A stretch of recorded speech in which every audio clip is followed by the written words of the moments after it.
It's finished at Tottenham Hotspur Stadium. Tottenham 0, Chelsea 1.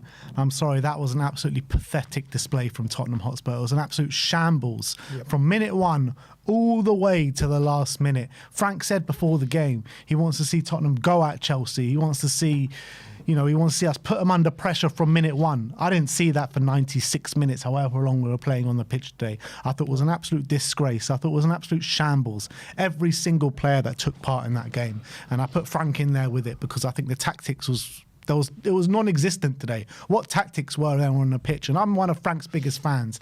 And I'm sorry, Frank got it all completely wrong today. It was horrific. There was no plan. For the first half, all we were trying to do is lump it forward to Moani and hoping he can make it stick somehow against 2 Chelsea defenders.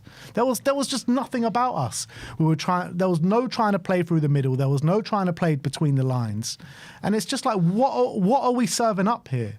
It's disgraceful, to be honest. Like, we're at home against Chelsea, a Chelsea who just lost 2-1 at home to Sunderland. You'd think Spurs would smell blood a little bit. It's been a shambles at home all season, and you'd think they want to turn up for the fans. And I saw no fight, I saw no belief, and I saw nothing to take away from this game in a positive light. The only positive thing was Romero came back on the pitch and looked really good when he came on. Apart from that, Vicario was brilliant. But apart from that, everything was shambolic. I thought Mickey van der Ven put in a bit of a stinker today. I thought he got completely physically overawed by the Chelsea players. There was just nothing. I thought Cucurella just completely dealt with Mohamed Kudus. There was just nothing in this game to take away and to think about Spurs were on the right track. And, I said after the Newcastle game, we lost 2-0, we deserved it, but I saw some things in that game to take away. I saw some things in our play where we were like trying to create moves, passing and moving and, creating chances.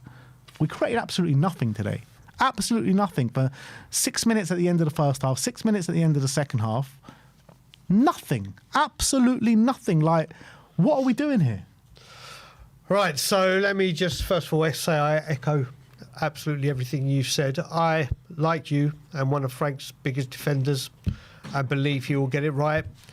And I will stand by that I do believe he will get it right.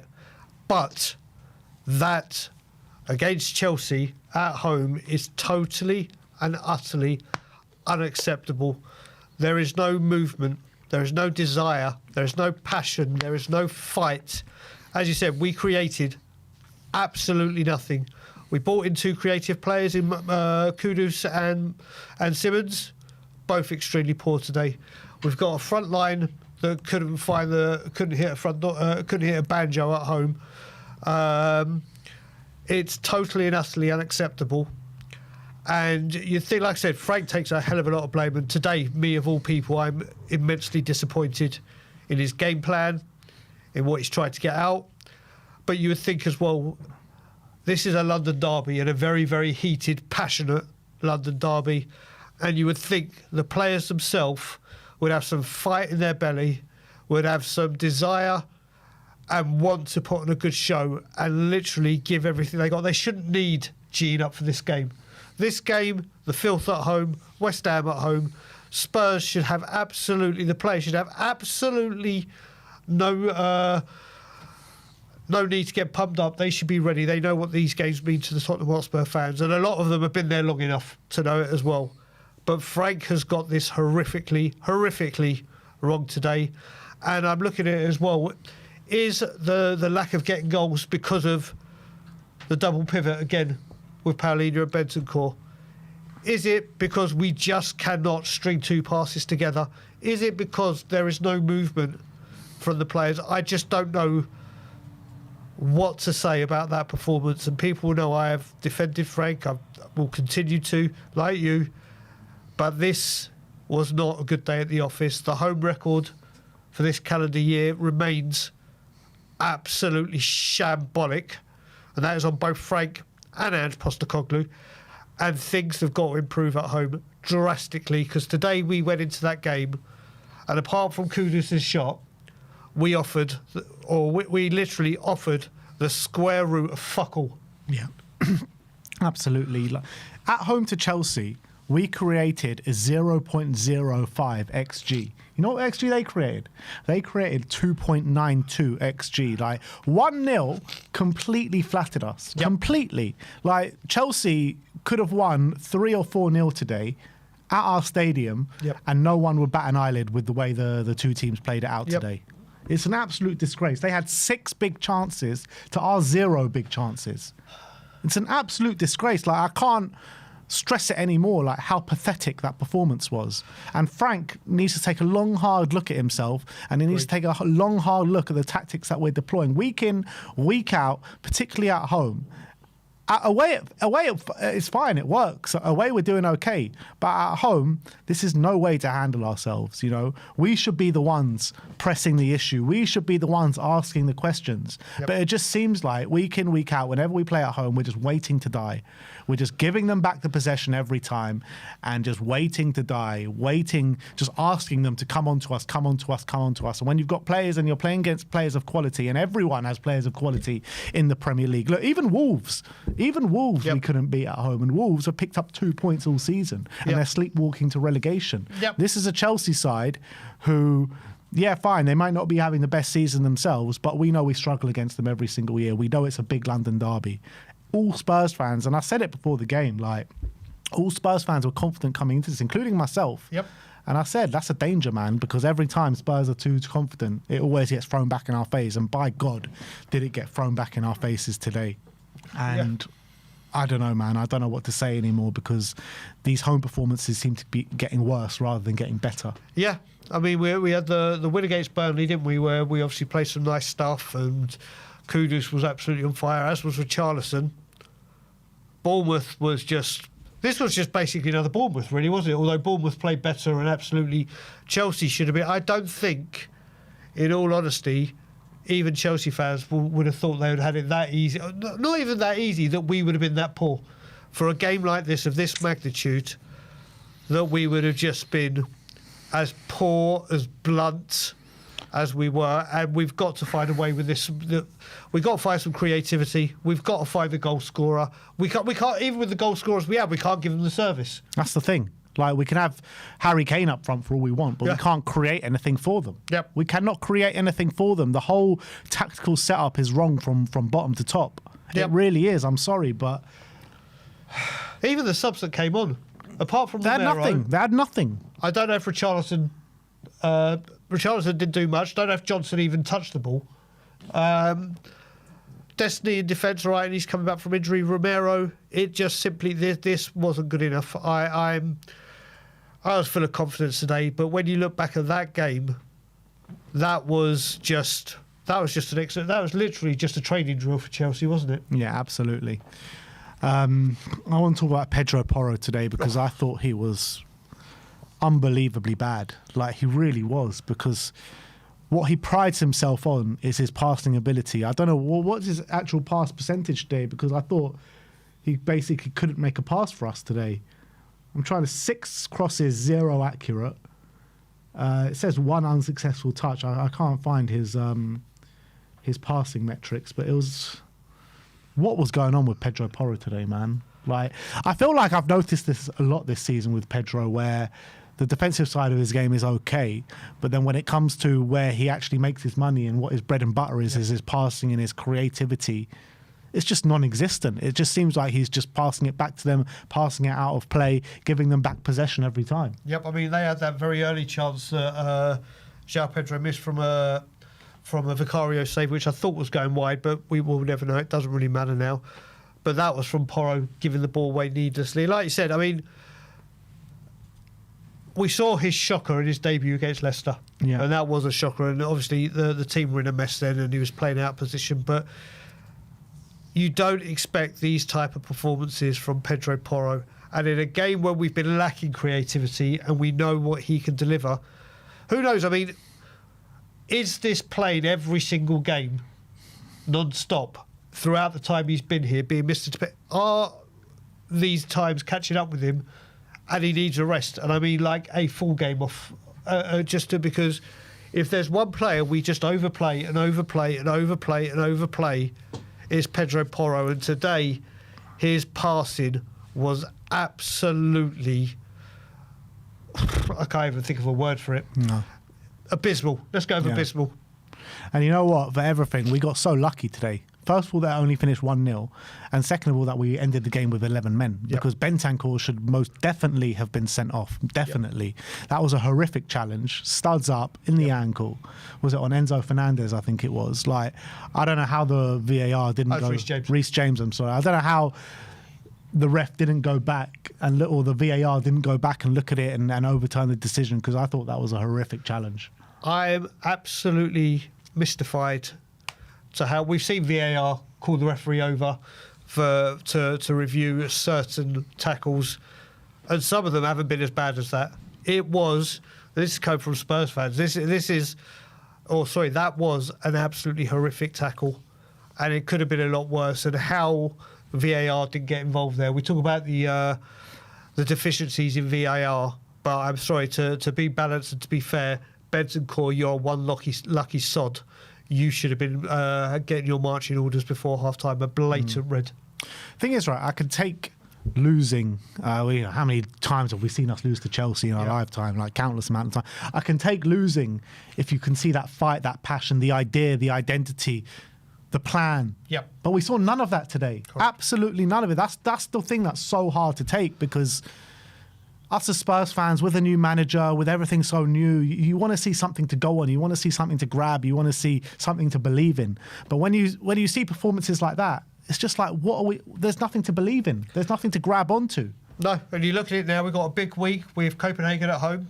Yeah. Man United at home before the international break. And I actually thought, as many did with today, we were confident, and maybe this could have been the turning point where we could hopefully try and get maximum points in both competitions with these home games and going into an international break on good form, ready for the Christmas running and everything. And it just sucks the life out of you, doesn't it? Yeah, it really does. It's so disheartening, man. And, Bergvall goes off with the head injury straight away. Javi Simmons comes on in the first few minutes of the game. And you're thinking, all right, Javi, I was saying before the game, this is Javi's game, It was a massive step in the right direction at Newcastle. I thought he performed a lot better than he has been doing. But today was an absolute shocker, a disaster class from Javi Simmons. He had a lot to do with the goal that we conceded. That goal that we conceded, by the way, was just a shit show from so many different players. Jed Spence, so lackadaisical in the middle of the park. And then that ball back from Javi Simmons to Van de Ven. I mean, Van de Ven's got to deal with it, don't get me wrong, but it was all because of that Javi Simmons pass. Well, it's all because of Jed's showboating that then became Javi's pass, that then became Van de Ven's not being strong enough in the tackle. Yeah. Like you said, Bergvall going off, how that may have impacted the game. Who knows what Bergvall would, or what the game plan was. But you need to be ready. And like you said, what I'm not understanding with Xavi is, like when we were at Everton, he does a lot of work defensively. He actually does get back. He puts in some obviously he got a yellow card and took one for the team.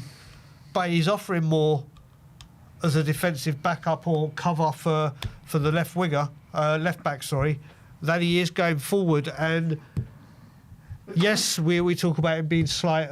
He needs to get used to the Premier League physicality and build up and get in the gym. But we've had players that have been small in stature that have had absolutely no problem with the Premier League. Obviously, a lot of them, like your Lennons and Defoes, have played Premier League football with the likes of that, and Leeds maybe Championship football or whatever it was called back then with Lennon. But that was a weakness to them.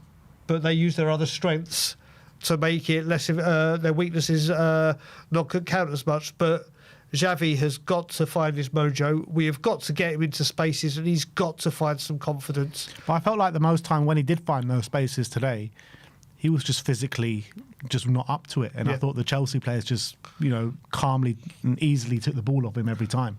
Like, there was just nothing in that Xavi performance that again, that I can hold on to. Listen to this stat from Opta. Tottenham's XG today, 0.05 this evening, was Tottenham's lowest ever XG on record since 2012 to 2013 season in a Premier League match. And I'm sorry, we could talk about the attacking players, and I've done that in the past this season, talk about the attacking players that we've got, but there is no hiding behind that for Thomas Frank. I'm sorry, there isn't. You look at the Sunderland forward line.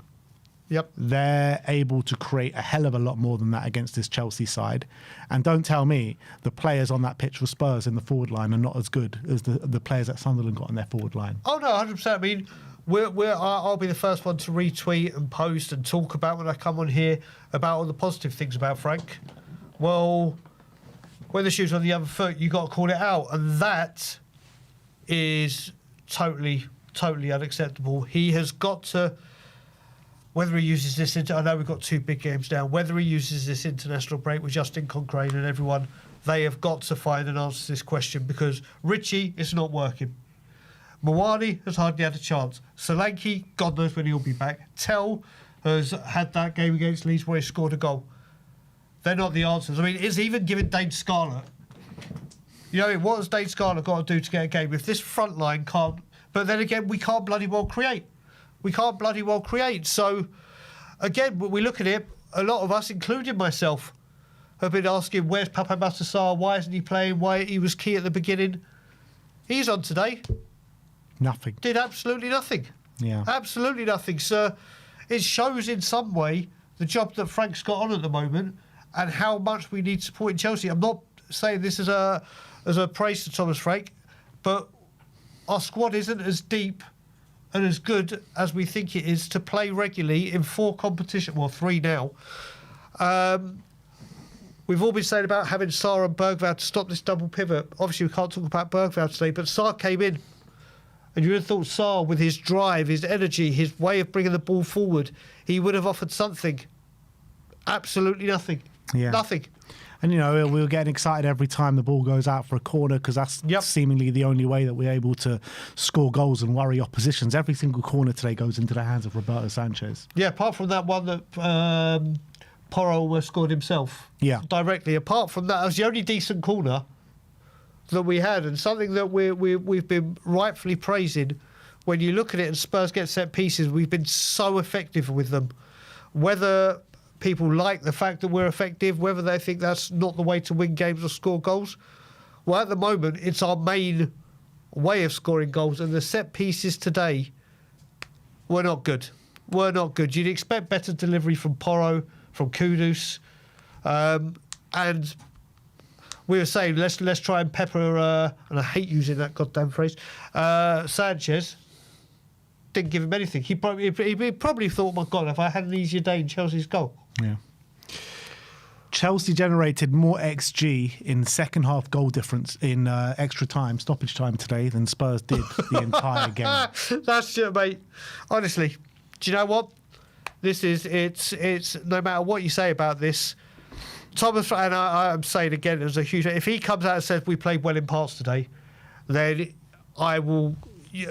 He needs to look long and hard at himself and think, what the hell am I saying? He needs to have that moment.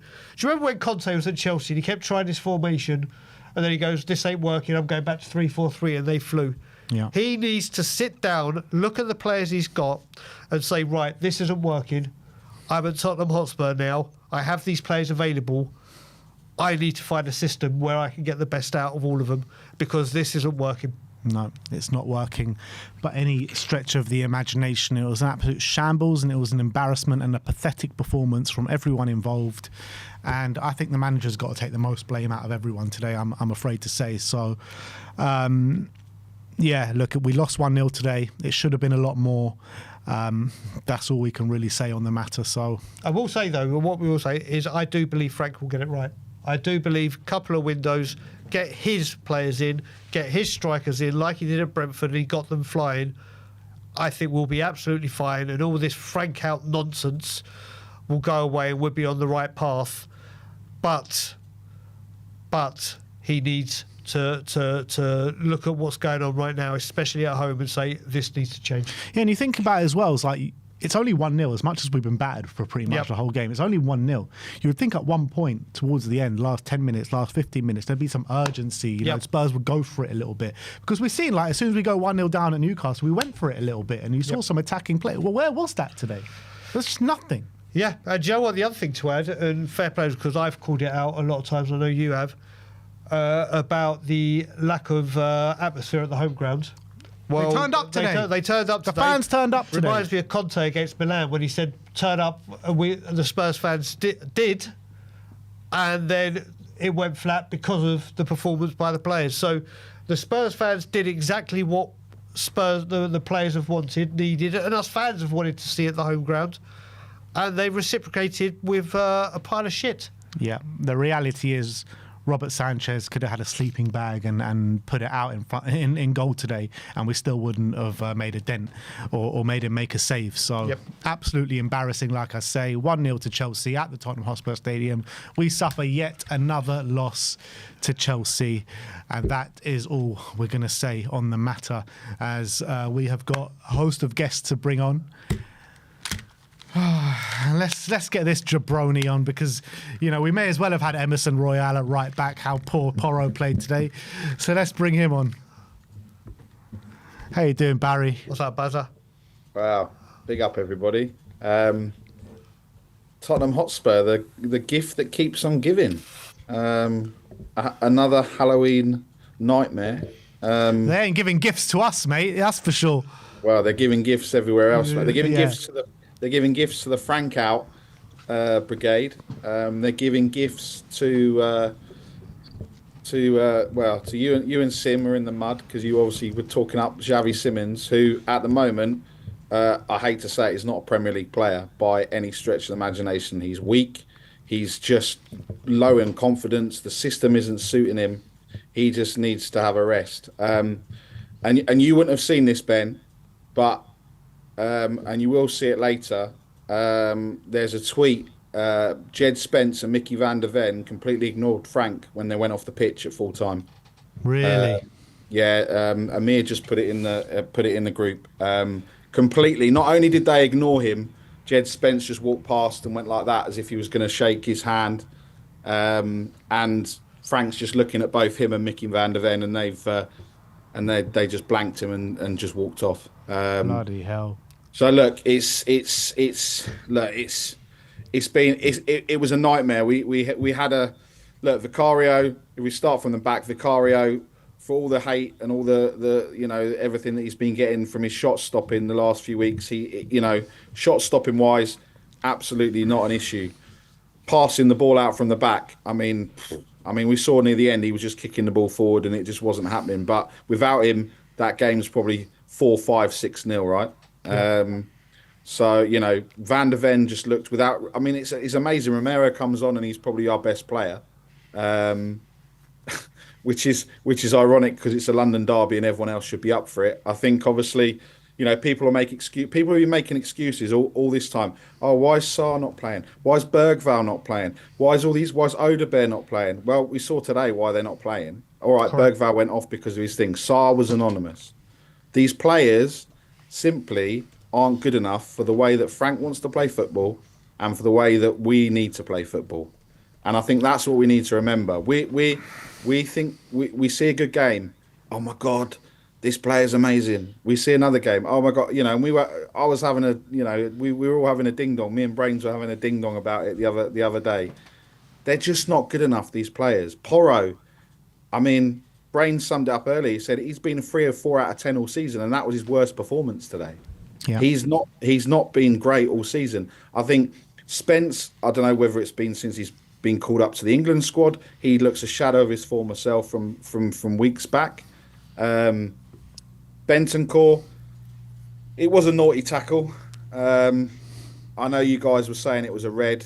On another day, it probably was. But you could argue, what was it, Enzo on Palhinha?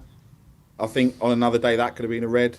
But it's just, when you're bringing on Richarlison, when you're bringing on a Brennan Johnson, when you're bringing on these players and you just think, well, they're not going to do anything. They're not going to change this game. They're not going to have an impact. And obviously, Xavi Simons, the substitute, got substituted.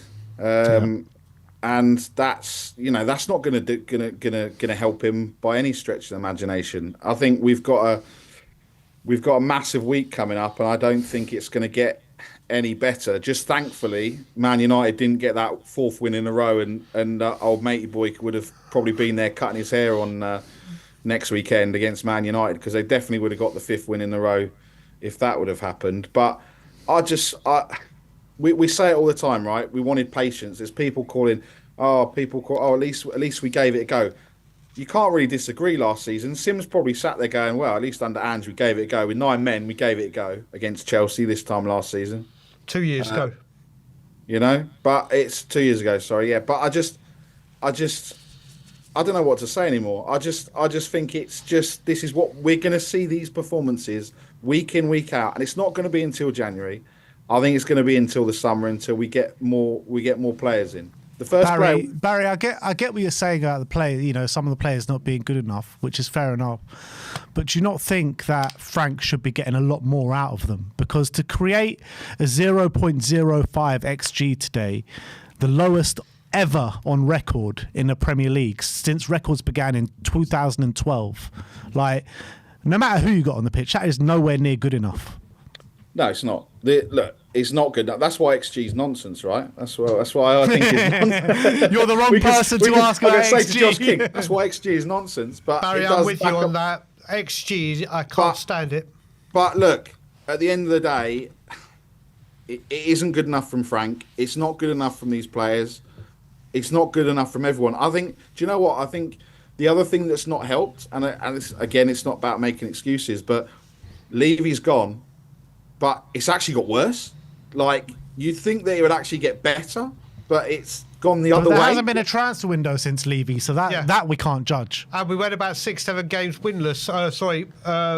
Undefeated. And then look, I'm not. But this stadium, these players, they've still got Levy's claws or Levy's DNA associated with them. That stadium, we've won 3 games in a whole year. In that stadium, a whole year, 19 games, half a season, a whole year, 3 games of football. There's something, and I get what you're saying about the fans. They were loud and everything else. I didn't think they were anything different than for the first 10, 15, 20 minutes maybe. But after that, when we started to do the usual things that we start to do, and the crowd start getting on their back, and the crowd start booing at half time, booing at full time. Again, it's another opportunity where we try and do something good, and the players and this football club just keep on giving. We're the gift that keeps on giving. My phone, and probably yours the same, has not stopped from every other fan. Nothing surprises me anymore with this lot, And it's how many times are we going to say? It's the same thing. It's the same. It doesn't matter who the manager is. It doesn't matter if there's different players. It's the same thing that's happening year after year after year. And again, the whole thing, Frank is under so much pressure. Yep. And I don't know. I'm lost for words in where we go from here. We need a reaction against Copenhagen, but is he going to rotate because he's thinking about Man United? We know historically going into a game before an international break, we don't win. Man United have shown in the last 4 games. I mean, are they second in the table still, or are they third in the table? I mean, it's ridiculous. I just feel that if we go into that international break based on what we've seen tonight. What we've seen from the players coming off the pitch, especially Spence and Van der Ven, and what we see on the pitch in terms of results, we could look. We're not in a look. It's not doom and gloom, right?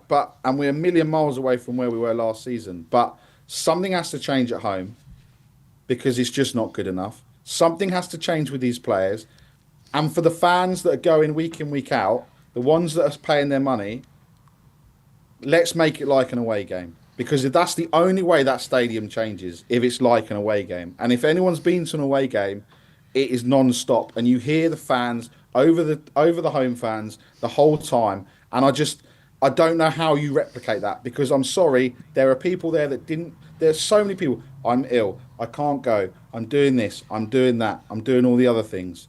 People are making excuses not to come. And you can't tell me it's because Sonny's not playing and a lot of South Koreans are not there. You cannot tell me that is the only reason why the stadium atmosphere has not been great ever since, we've been there. We've all seen it. The only time that stadium was rocking was that first North London derby. And that's how it should be every single week. Yeah, Yep. I completely agree with that. Completely agree with that. But after all this doom and gloom, we are still sitting third in the table, which is crazy to think about. I mean, look, we're third, and Manchester United are sixth, and we're all on 17 points. So we actually go into that Man United game next weekend on the same points as them. And you know what comes up after that, Barry? After that international break, we go away to the Emirates. Well, look. What was it? 0.05 xg. I think we could. Is it possible to get minus xg? No, Barry, we're away. We're away. The away record and the away form will come in. But Barry, Hey, I think Arsenal have conceded. They conceded. They were talking about their first shot that they conceded on target today. That's how bad it's got for, or good it's got for Arsenal, but bad for every opposition. They're not talking about chances. They're talking about actual shots on their goal. Like, it's mental, right? Sorry, Brian. What were you going to say? Yeah, no, I was going to say, Barry, what do you reckon the answer is in this midfield? Because we've got, as much as we could talk about, Mawani's not getting the service. Richarlison hasn't really offered much. Tell the same. Getting it onto the kudu. There's got to be a midfield three. Or even, does he need to change to three? Do we need to go five at the back so there's more, and then the Porro and Destiny can start flying up that wing, or Porro and, Spence and Destiny? Or is it wholesale changes at midfield? No, I think, like I said, I just our best two. I put Ben can say I put a thing in the pick that our actual best progressive passing midfielder is Yves Bissouma, based on the last two seasons. Bentancur and Paulinho are our best based. If we're talking about stats, like they're the best two. You could probably argue that they probably are, but that doesn't mean that they're the best. That doesn't mean that they're great. I'm not saying by any means that they're great, but unfortunately, without a James Maddison, without a Kulu, who has a bit of fight about him, Kulu is not someone that, that is, if we're talking about a Xavi Simons on the other side, he's not someone that is like really well built, but he's just strong. Xavi Simons isn't strong, and I just think that we need Kulu back. Some people may disagree and say, "Oh well, he's not good enough." Maybe he's not, but from what we've got now, I think Frank has identified that Paulinho and Bentancur are the best two, but you can't play them every game because we've got so many games that are coming thick and fast. Whatever's happened at the start, you're dropping a Bergvall in, you're dropping a Pape Matar in. I think he'll probably do. I think Bergvall will probably start on Wednesday or Tuesday, whenever we're playing, because he obviously hasn't played today. I just don't think we don't have out of all of those players. Look at what I've just said: Bergvall, Paulinho, Pape Matar, and Bentancur. None of them are players that can get hold of the ball, pass the ball forward, pass the ball. Create a creative. You've got Xavi Simons that's new to the Premier League. Tell is arguably worse than Timo Werner. You got Brennan Johnson that doesn't even look like he's on the football pitch when he comes onto the football pitch, and you've got that dead pigeon up top that spends more time rolling around on the floor, which he did again today, and just getting pushed off the ball. We haven't even got to Solanke and everything else because, again, what's happening with him? But that midfield, just when you look at those players without a James Maddison. And we only really get 30% of a James Maddison a season, right? Because he's either 30% good, 30% bad, and 30% injured. But a 30% bad James Maddison is still better than what we've got in that midfield at the moment. And I think, unfortunately, we know we're not going to see him. We're going to have to wait for Kulu, and then we're going to have to see if we do, I don't know, we do something, but January's not going to be the answer. We're going to see more and more. Sadly, we're going to see more and more performances like this until we get knocked out of the FA Cup or we don't go through in the Champions League, and then we'll go back to how we were. One game a week, we'll be fine. One game a week, and then the players will come back, and then that. Do you know what I mean? It's just so frustrating because, like you said, we are third in the league. But the performances don't show. I don't know. Do they want us to be? Do the fans want us to be? do they want us to be winning games 4 or 5-0? Because you've seen at the moment, Arsenal are top of the league and they're winning 1 and 2-0. I mean, we're not even creating chances to get to that point, but it's not exciting football. There's not teams blowing other teams away, you know? Tomorrow, what have we got?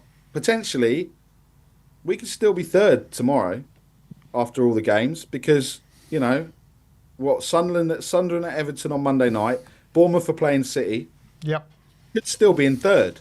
I mean, Liverpool playing now, it depends, that's got a draw written all over it. I think it matters if we're third or not because we actually want City and Liverpool to start winning. So someone go challenge Arsenal for this title because at the moment Arsenal are just running away with it. And if we're third at this stage of the season, it doesn't really matter. Like everything's so tight and so close together. Like we need to start seeing performances and we need to start seeing results on a consistent basis, and we're just not seeing that.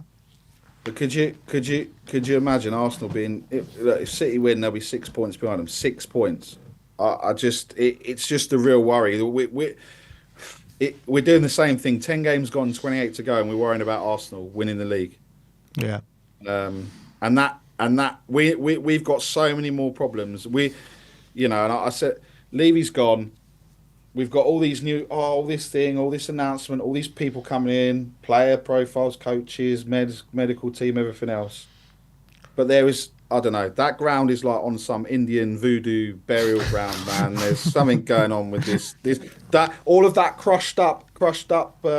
All of the stuff underneath the flooring that was from White Hart Lane. The aggregate. The aggregate. That's the word. That's the. Thank you, Brian. The aggregate. Pleasure. I don't know. Something was sprinkled in there, and someone needs to just come and, I don't know, get rid of all these bad vibes or what have you. But I don't know. Do you know what? It could turn sour very, very quickly if we get an absolute pacing at the Emirates. Well, yeah. That's the worry. You know what it is as well, and you mentioned about other things. I think this is probably, with this being the first couple of windows that we'll have without Levy, I think ENIC probably planned to get in some real quality in the summer, whether it be multiple players or just 1 or 2 in the summer, and try and do something in January to paper over the cracks. I think they need to go big in January. Whether it's a hard window or not, they need to show that they mean business and bring in some pure quality that walk into this squad and say, right, this is our intentions, this is what we're doing, because we can't wait until the summer. We cannot wait. I mean, obviously you get more time to get things done in the summer, and obviously it's easy to get the deals done. But I think they need to fast track what their plans are and really help break out in January. Yeah, look, 100%. We know we need a left winger and a striker. There's a left winger that Ben's going to be shocked, who I'm going to mention, that could potentially come back and help us. I'm not going to be shocked. I've been seeing this on the group, mate. Bring Sonny home. Bring him home. Bring him home, and Frank. Go and call up Ivan Toney and get him in January. I don't care. 100%.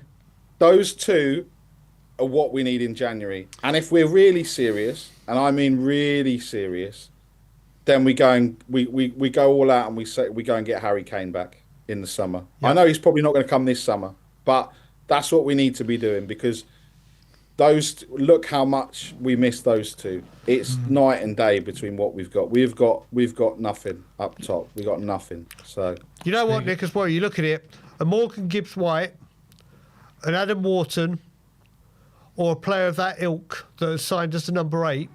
I know Morgan Gibbs-White hasn't been playing brilliantly this season, but obviously he doesn't want to be there. They would have been thriving in this team. They would have been thriving. Midfielders that we were linked to, that number 8. Like you said with Basuma being the progressive passer, I think Spurs missed out on a big thing there with the number 8. Obviously, the Morgan Gibbs-White sliding doors. We could be sitting here tonight talking. If Morgan Gibbs-White had got over the line after everything, and we could be sitting here saying we're 2 points. We're 2 points behind Arsenal going into the North London derby in a week's time, and all is good, and that's going to be a real humdinger. But unfortunately, we know what happened there. Look, if we're going to start, we won a European trophy. If we're going to start acting like a big club, then we need to start. If we want to be a big club and talking about being a big club and pretending that we're a big club, we need to start acting like a big club.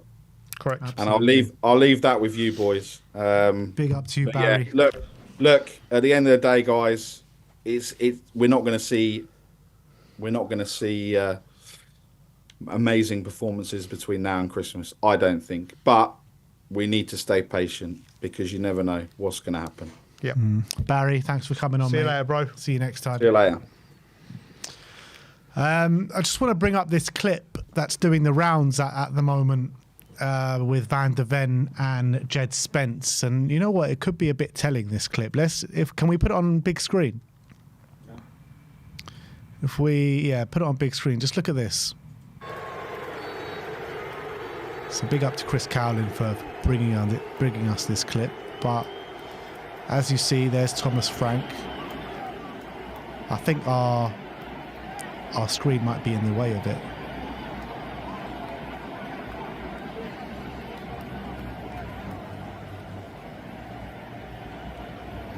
There you go. Frank tried to talk to them and they just blanked him and walked past. Look at this. Yep.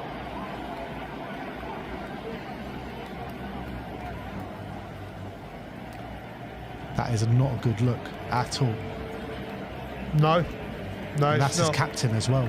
He was captain today, Mickey Van de Ven. Yeah, I mean, there's so many ways of looking at that. It doesn't look good. Fair play. Could they just be pissed off with the result and the performance? They're just pissed off and don't want to speak. Is it they are fuming with Frank? I mean, they seem to be speaking all right amongst each other.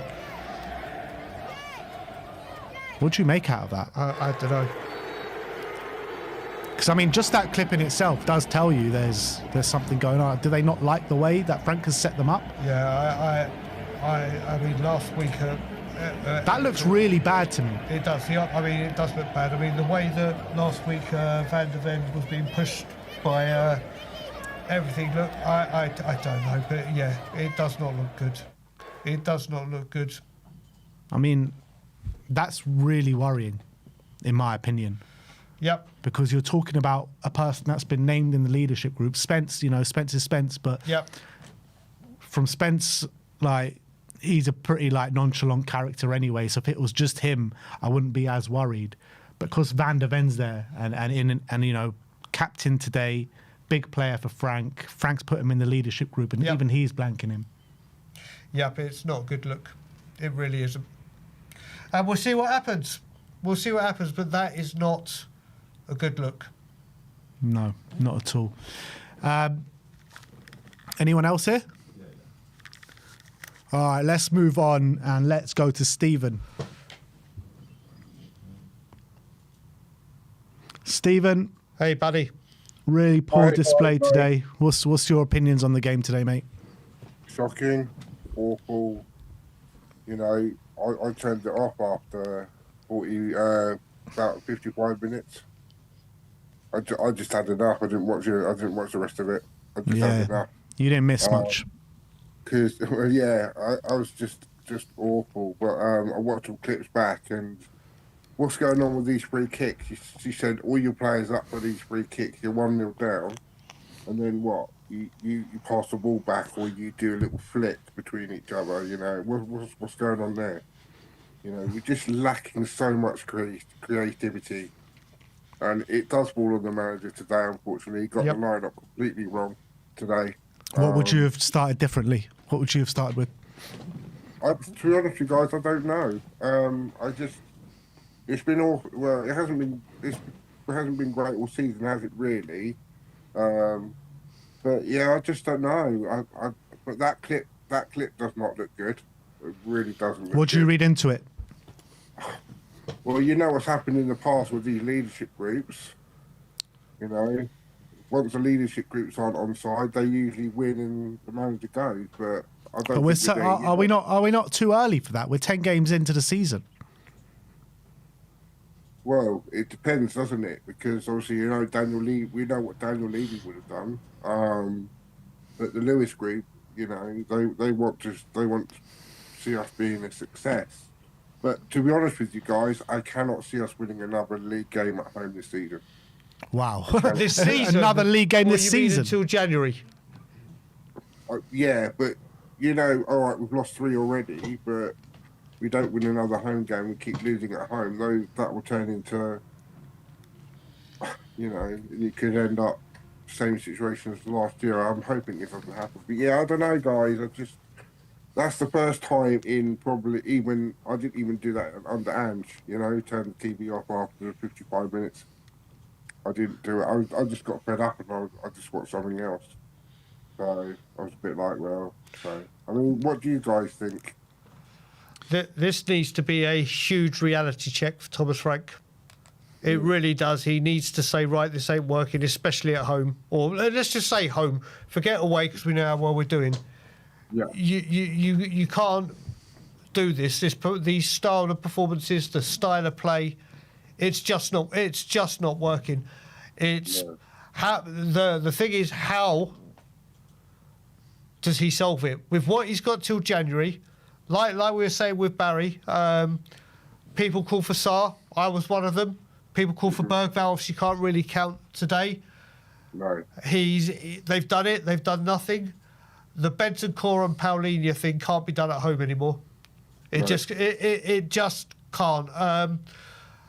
We tried it. Joe at Villa, I think they did okay because they had to nullify the strong midfield from Villa, the McGinns. But there is a huge gap. The defence doing okay. Midfielded up front, there's just no desire. There's no. We're not even asking questions. We're not even breaking the lines. We're not even I can't remember the last time we actually gave service to a striker at home. There is nothing to go on when we're looking at these, particularly the home performance. Yeah. There's just nothing to go on. Literally. Like, all right, we gave Wolves a bit of a peppering in the first 45 minutes, but then again, Wolves by the end of that game, you know, easily could have won it. Bournemouth at home, you know, we deserved to lose more than 1-0. We were absolutely shambolic today. This one was probably the worst of the lot. Like, we're asking no questions of the opposition. We're not even making them break a sweat in the other half. Roberto Sanchez could have had a sleeping bag and gone to sleep for 90 minutes and we probably still wouldn't have scored. That's how bad it's got. Yeah, I you know, we can't even blame Ange for it, can we? But yeah, no, I don't know. I don't know what the answers are. I mean, I watched all the videos of the training and stuff, and Richarlison sitting outside the box, top bins. Why can't he do that in a game? He's not even getting the ball, buddy. We can't even get the ball to him. This is what I'm saying, though. But I mean, you know, he couldn't even hold a shopping bag, let alone a blooming football. You know, make it stick and that. But it's shocking. One good game we've had with Charlton this season, one, and that was Burnley. And since then he's been non-existent. I feel for Xavi Simons, I really do. But he needs to get better within himself as well, because way too many times he's on the ball and he just gets easily muscled off it. Like, he's too weak. Yeah, and Jed Spence, I don't know what's happened with him. It's not the first time he showboated outside the box and got caught. You know, it happened at Bodo with that stupid flick inside, and we ended up conceding. Yeah, and that puts our defence in trouble. I said the only one. I mean, Van der Ven had a bit of a shocker today, which is unlike him. But you know, Vicario. Well, if it wasn't Vicario, then we would have lost that at least 5 or 6-0. And I think, you know, like Monaco game, we would have lost. But even the Monaco game, yeah, we were lucky to get out with result. But they had like 25 shots in Monaco game, and Chelsea had 15 today. Yeah. I don't think we've had 15 shots on target at home this season. All season, yeah. Yeah, so, I mean, they had 9 shots on target, Chelsea. We had 1, and that was, you know, the one chance we had at the end. But then I thought second half, all right, come out, you know, let's do something. But it just started, the second half started like the first half ended, it was awful. Absolutely awful. And then I was just like, I'm done today. I don't normally do that, but I just got fed up today, and I was just like, no, I'm just going to go do something else and then come and chat to you guys. Yeah. Well, Stephen, I'll let you get on with your evening. Thank you very much for coming on, mate. Yeah, lovely to talk to you guys. But I tell you what, if if we don't win wet Tuesday or Saturday, and then we go to Emirates, I think we could get peppered like a real good hiding at the Emirates. I really do. Yep. Well, we shall see. Like I said, I still have 100% confidence that Thomas Frank will get things right given the time. Yeah. No doubt whatsoever, giving him a window or two. But he needs to address the situations that he currently has, because this is down to him. And he has got these players. It's now his responsibility till January to, if it means changing the system, change the system. But until January, Thomas Frank, you've got what you've got. And you've got to find the answer to cracking this home form question. And then in January, we need to seriously give him the players that he needs and break this. January is a hard time to get players in, especially with Paratici back. We need players in. Yeah, well, I hope they're working on it now, guys. I really do. So, but anyway, great show as always, guys. Lovely to chat to you again, and let's hope for a better result on Tuesday. Absolutely. So. Cheers, Stephen, mate. See you later, Steve, bro. Take care, mate. Bye-bye. A couple of super chats just before we get into our next caller. He Hate Me Frisbee says, this is awful to watch, or this is awful to watch. Super Coach Kiss of Death says, Frank always talks about mentality, but we have zero. It's a good point, actually, with that, because what Frank prides himself on is being aggressive, right? Winning the duels. Like, I saw none of that. No. And I've seen none of that all season at home. No. Burnley, just it's been void. But you know what? When it comes to mentality, yes, Thomas Frank prides himself on it. And yes, Thomas Frank needs to drill him in it. But these are professional football players. Their mentality going into a hostile derby should be right. This game means everything to the fans. This is a huge game. We have a really poor record. Let's address this. Let's sort it out. Let's put on a show. Let's go out there and fight. And they just don't. Next one from Malware says, the only highlight of the game for us was Frank kicking the water bottle. Tactics has been poor, no creativity. We simply suck. Completely agree with all of that. Again, Super Coach Kiss of Death. I love that. Says, video of Frank telling off Jed and Jed claps back. I mean, it doesn't even look like he claps back, just completely blanked him and ignored him. And I think that's worrying signs, to be honest. Tin Man 007 says, imagine this lot at the Emirates in a few weeks. I mean... Away form completely different. Yeah, but... It's not, don't get me wrong, the way the Filth are playing, it's worrying, but you can't say this lot where we've seen what we do away. Hopefully, we'll put on an away performance that we've put in this season. If we reflect and come out and play like we do at home at the Emirates, we are absolutely... It could be a 5-0 job. 5 set pieces. Yep. Ian JD says, Frank had a better forward line at Brentford. He did. Yeah, but fine. Look, he had good players. He had a good forward line at Brentford, but it's got to be more to it than that, than just having a better forward line. Like, the tactics is just shambolic today. You can't even get it to the forward line. Correct. No, that I completely agree with, but he has strikers that he bought, or forwards that he wanted to have in his setup to play his way of football, and they thrived. And right now, whatever we're trying to do with our front line, and we've got some quality in that front line. We have got some quality in that front line and players that have scored in the Premier League, but you've got players like Wilson and Tell, and this isn't a dig at them, but they're untested in this league, really, apart from Odegaard that season with Burnley. And we can't go from the type of players we've had in front lines. We've had the Klinsmans, the Sheringhams, the Berbatovs, the Keanes, the Defoes, and we're now sitting with where we are.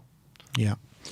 Robert Palmer says, I'm 39. I don't expect to win leagues. Just want to be entertained. Play with style and attack. Frank is not a Tottenham man. Get rid.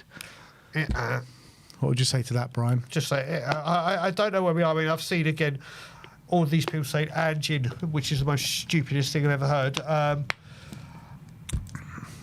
I keep saying we've had managers that have started slow, and then in the second half of the season, things have gone and become better.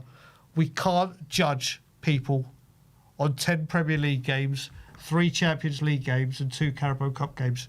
You simply can't, because you have to give him the sample size to go. We did do it with Nuno, though. We did, but then we don't look where we were. We're currently third in the league, like you said. On those games, like this one, where we had hardly any shots on target, or actually we had sometimes no shots on target.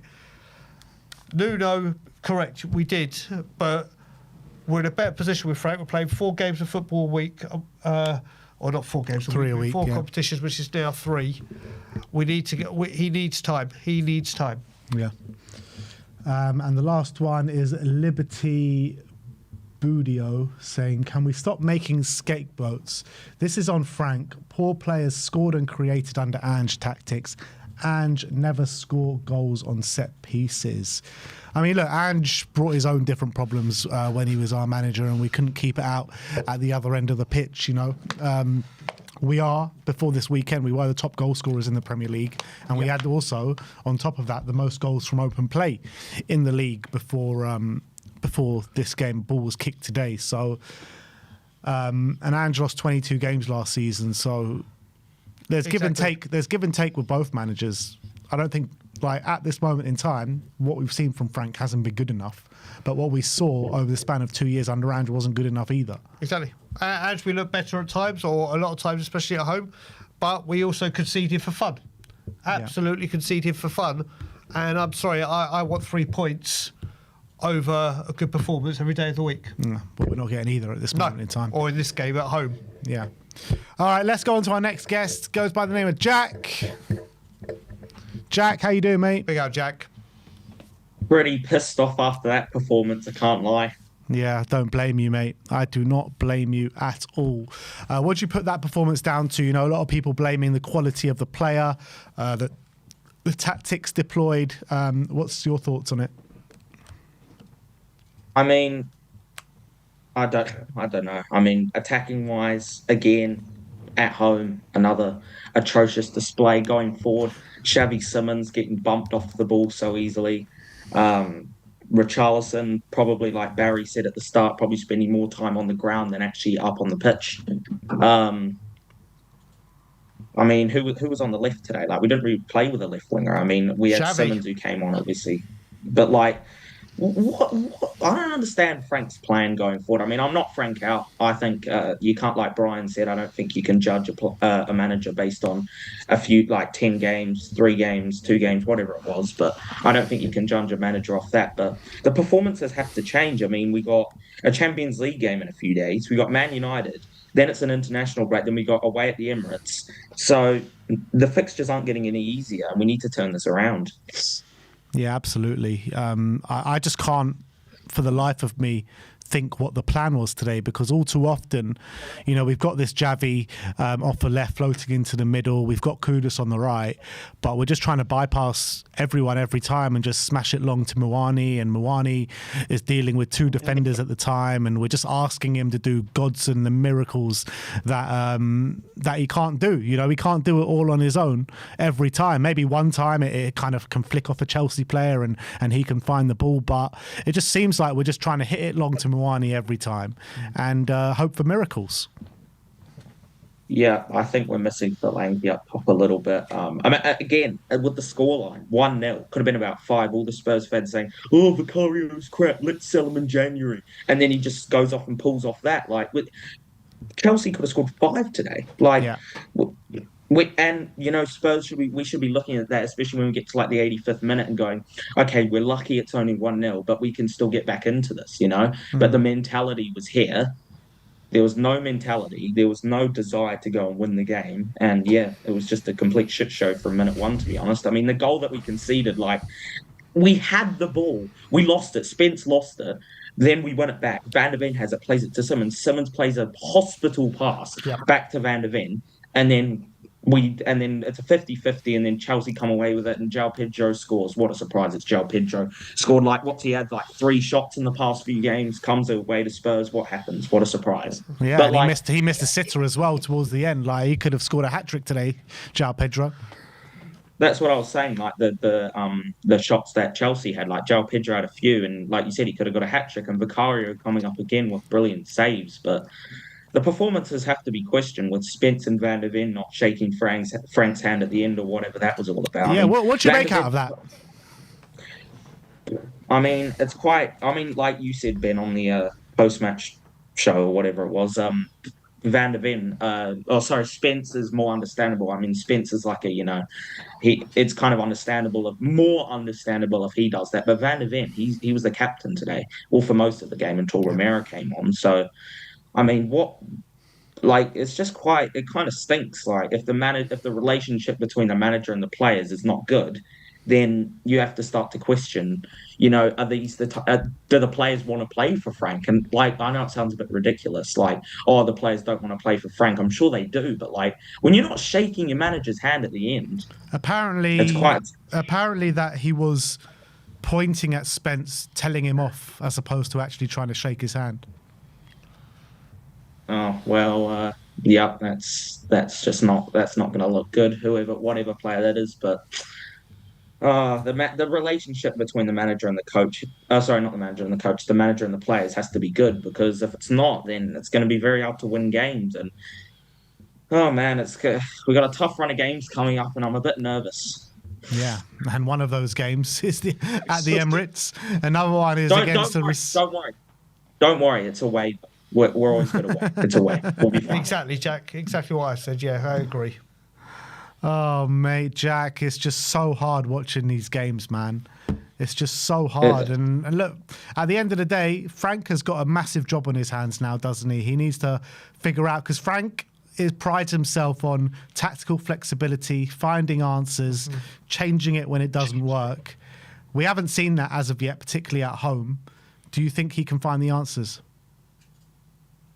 Well, like I said, I'm willing to give him time, but I mean, especially with a club like Spurs, we have to start like showing some, intent going forward. Like obviously last season, like, our Sonny received a lot of criticism, which I thought was a bit ridiculous for what he's done for Spurs. But he created, he scored, he assisted. We don't have anyone in the front line. The only person that was half decent in that front line today was Kudus once again.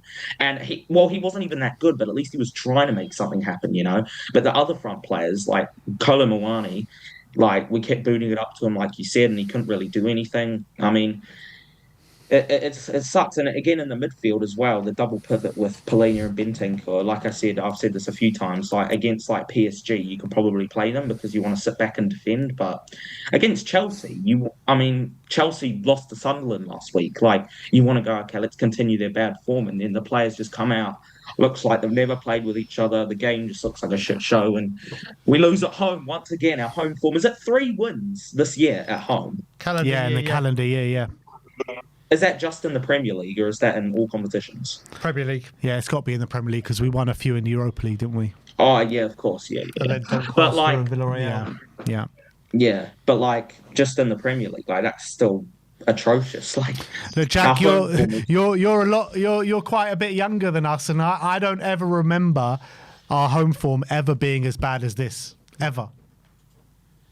Yeah, mate, I'm only 14, and I don't never seen anything like. I grew up watching the Pochettino era, and the football we used to play used to get me as a kid. Like I always used to be so excited. And then like Frank's football, you're just sitting there like watching it, and you're just like, bro, what the hell? Like, what's the plan? I mean, I don't care how we win football games as long as we win them. Mm-hmm. Yeah. And we're just not doing it. I mean, we rely on set pieces quite a lot, and I don't mind that. If we're good from set pieces, we score goals. I'm not going to complain. But the set pieces today, pretty much everyone, besides like one of Porro's in the first half, the other ones were like just straight into the arms of Sanchez, and don't see what the plan is. Hopefully, Frank. I got faith in Frank. I reckon he can turn this around. But let's hope that he can.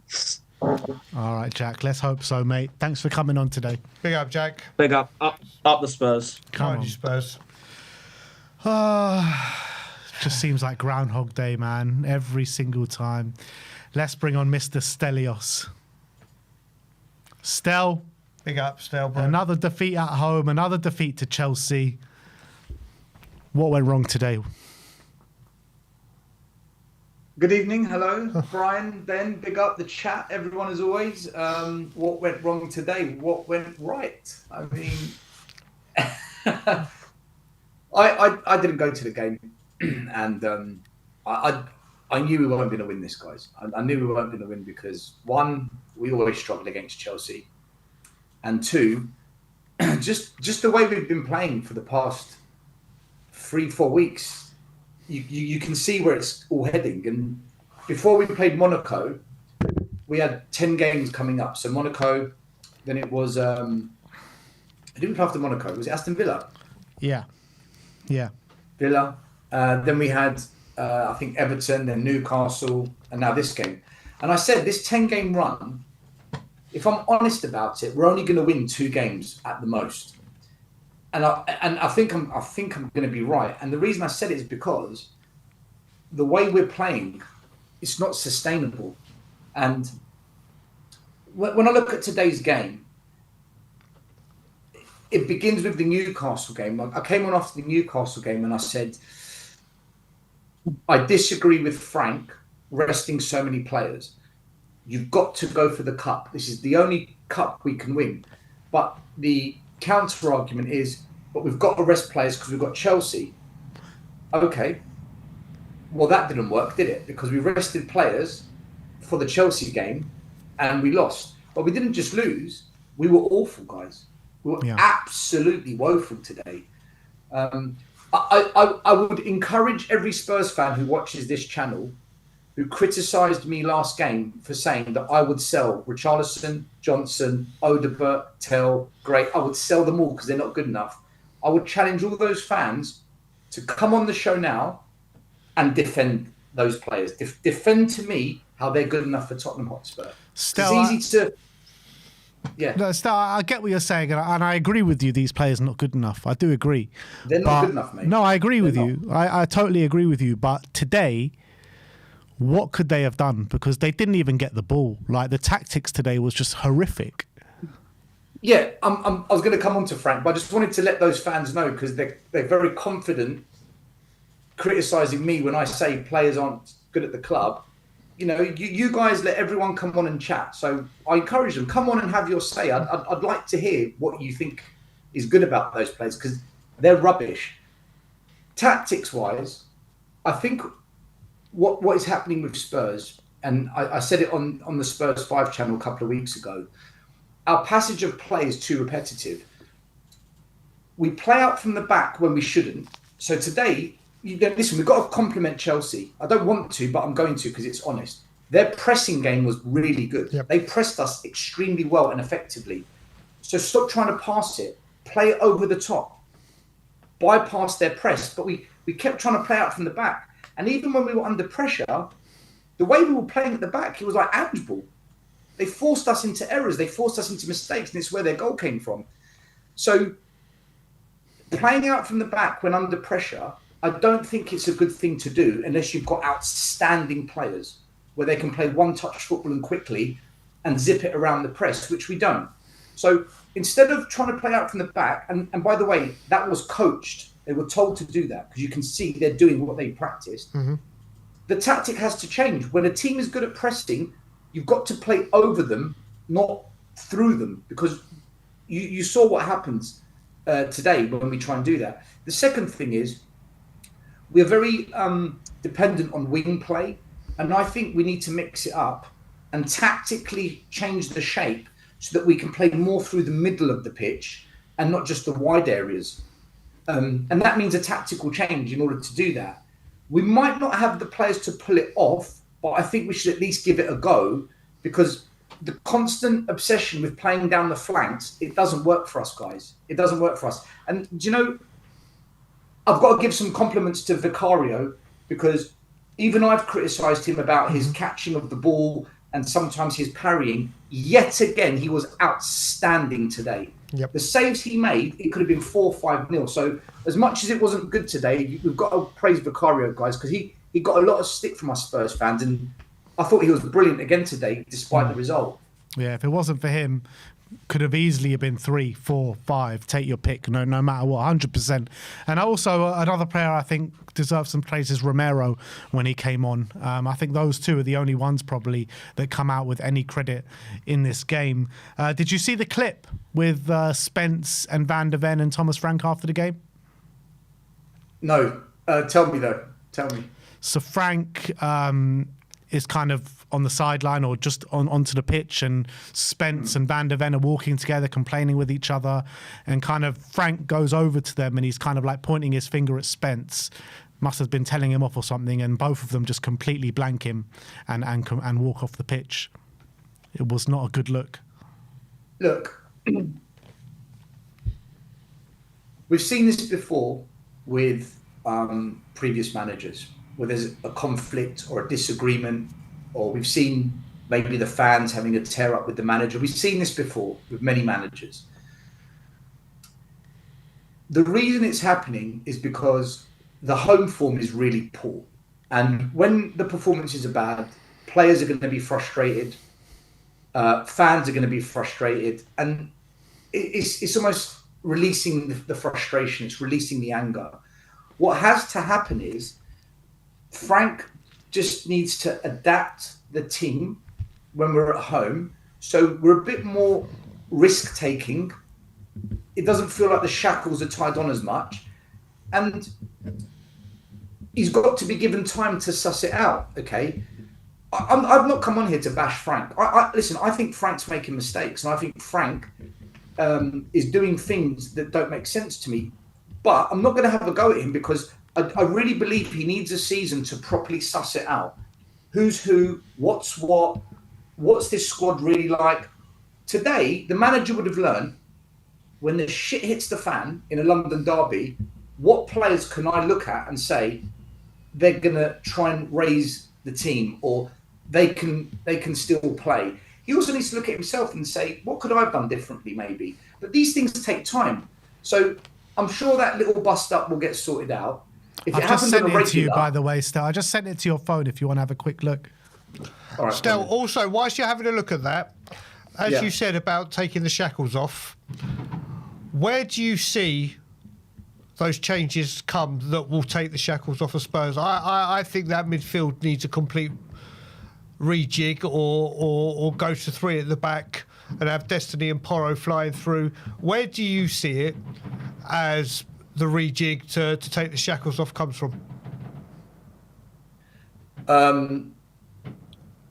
So when the starting lineup was announced, one of the guys that I sit with at the stadium, he messaged me and he said to me, why are we playing so many midfielders in this system? It's as if we're playing not to lose. So I think, I'm just looking at the video now, I see what you mean. Yeah, that's not a good look, no. Okay. It almost feels like, Brian, we are so scared of losing that we're playing not to lose rather than saying, let's go for the win. And I think when you're at home and you've got home court advantage and you've got all the fans behind you and you've got a bit of discontent with the style of play, just be a bit more braver, be a bit more risky. Like, for example, I don't see the harm of playing 2 in the 10. For example, this is just one example. I'm not saying do this, but just to give you an example.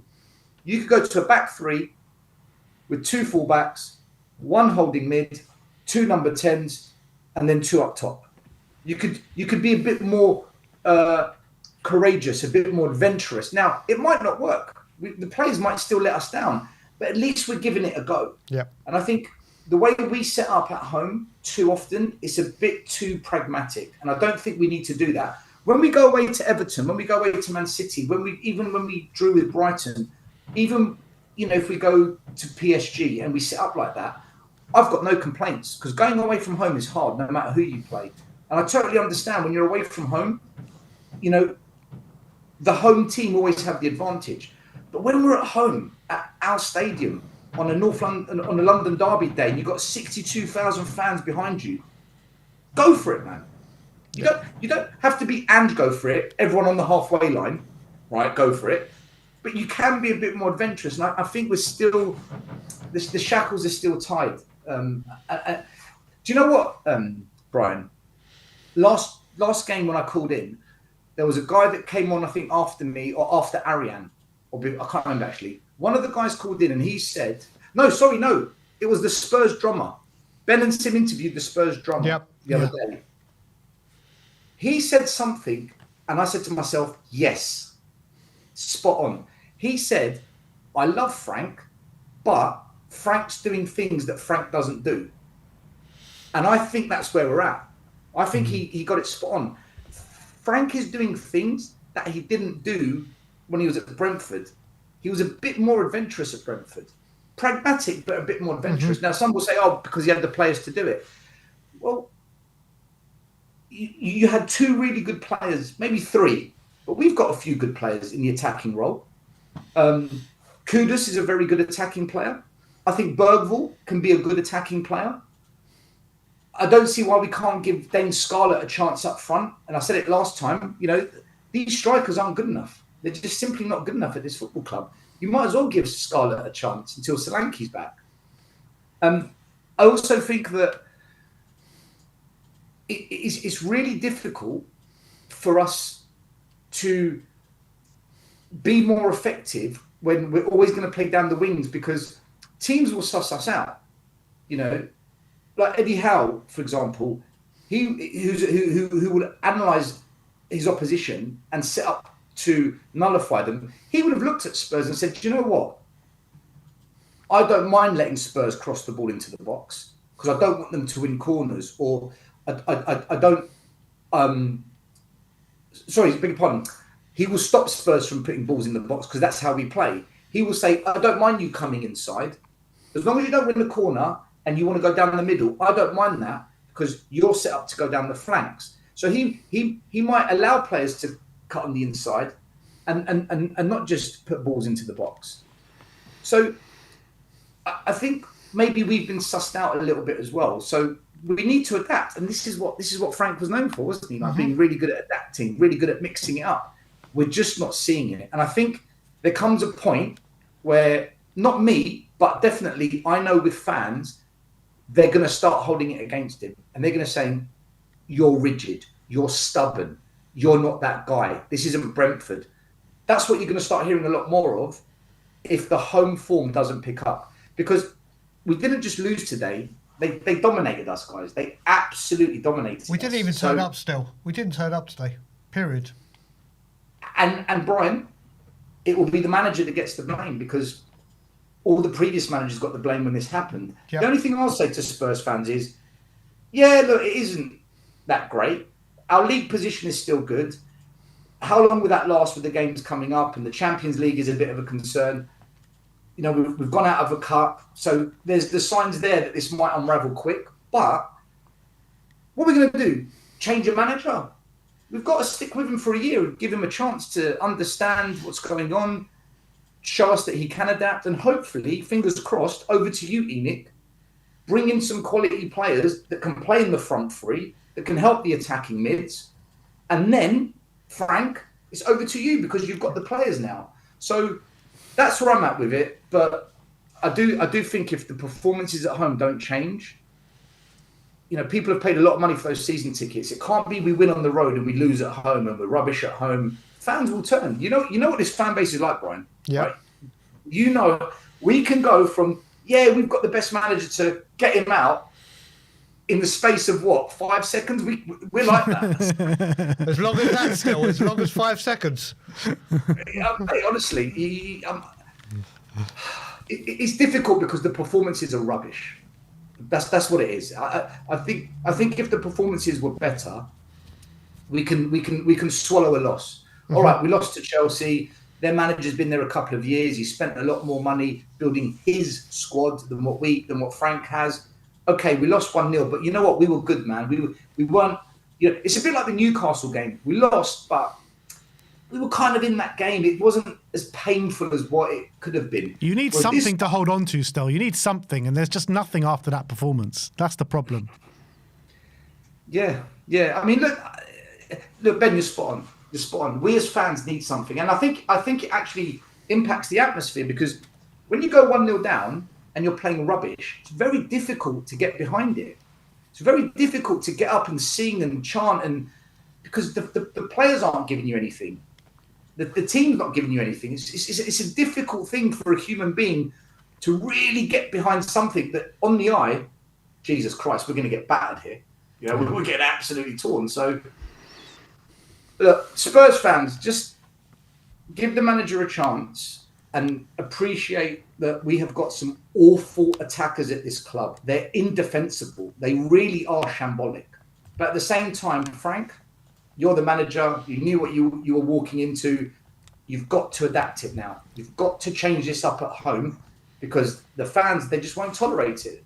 They're going to switch. So let's see where we go with it. You know, let's see. I think Copenhagen next. We should beat Copenhagen, and then Man United is a concern, but they can be got at. You know, if we're attacking, we can get into Man United. They concede goals. They conceded 2 at their last home game against Brighton. They conceded 2 today against Nottingham Forest. So they do concede goals, but we've got to go at them. We can't be pragmatic. But 100%. we can't be Ange Postecoglou attacking because Man United score goals as well. They've scored 6 in the last 2. So Man United can be beaten, but he's got to adapt it, in my opinion. He's got to change it up a little bit. Frank was asked about the whole Van der Ven and Spence thing. And he said, I understand why you asked the question, but that's only one of the small issues. Do you know what? Before I came on, I could hear you talking, saying Groundhog Day, and I'm beginning to think it is Groundhog Day, isn't it? The fact that he said that that's a small issue, and it looked pretty big. God knows what. You're always going to downplay it in the press, though, aren't you? Yeah, but the fact that you say that's a small issue, it's an issue. It's a problem. Yeah, if that's what they're saying is a small issue, God knows what's going on behind the scenes and maybe a big issue. Yeah. Yeah. Do you know what? Do you know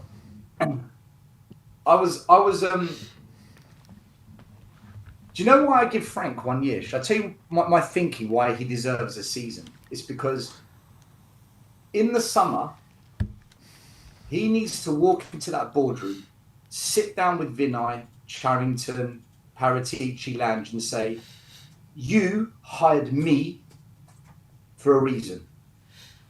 Now we do it my way. These are the players we need.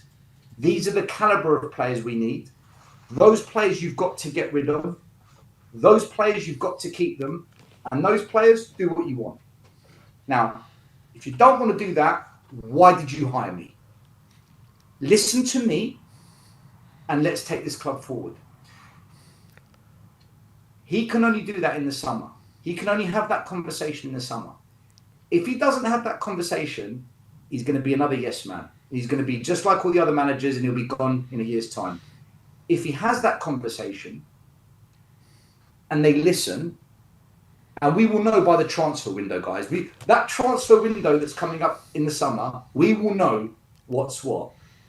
And then we can really judge what Frank is about. We can truly say, right, I know what this manager can do. But we're going to have to wait a year for that conversation to happen. And I hope Frank has got the balls to show them who the governor really is. Because Conte did it. Conte had that chat. And then he ended up blowing up the whole place because clearly he never got what he wanted. I think that's why Frank needs a season. He needs a season to understand, yeah, you're at Tottenham. This club does things differently. This club has different expectations. This club has got very unrealistic thinking and very realistic thinking. He needs a year to suss out what kind of a club he's signed up to and then to go into that boardroom and have a man-to-man conversation. That's why I give Frank a year to see whether or not he's got it in him to have that chat. Because if he doesn't have it, I know how this ends. I've seen it with all the other previous matches. Still, let me just chuck something else out with there. This time as well, you mentioned about Frank having that conversation. Yeah. This time with Paratici, will Paratici have more freedom to bring in the players that he wants? Because if any Spurs fan here will tell me now that if Paratici was still at Juventus, he would have brought Galini, Emerson Royale, Brian Hill to this football club, then I will call you a liar. They were, let's see if they turn out good. Let's have a potential over quality. So I think Paratici will see as well with Enoch, not only has Frank got to have those words, is Paratici going to be able to say, right, this is the player you need, not the cheaper version, not the younger version, but this player. So I think there's a big talk with Frank. And I think Paratici needs to be able to do what he does and not be pulled back into certain budgets that he's had to. Can I just clarify that you don't rate the mighty Emerson Royale? I don't, and certainly Galini, We had Barry on here before. I watched what you say. and certainly Brian Hill, and we can run the list of them, can't we? Yeah, Hopefully Paratici will have the budget and say, right, you've got this for 1 or 2 players of quality rather than 3, 4, 5 of utter drivel. The answer, Brian, is we won't know until the summer. Yep. Right. I think some fans are going to judge it on January. I think we all know January we might sign one really good player and then some random 6-month stop gaps, whatever we call them. A bunch of long gaps. Long gaps, stop gap, mid gap, mind the gap.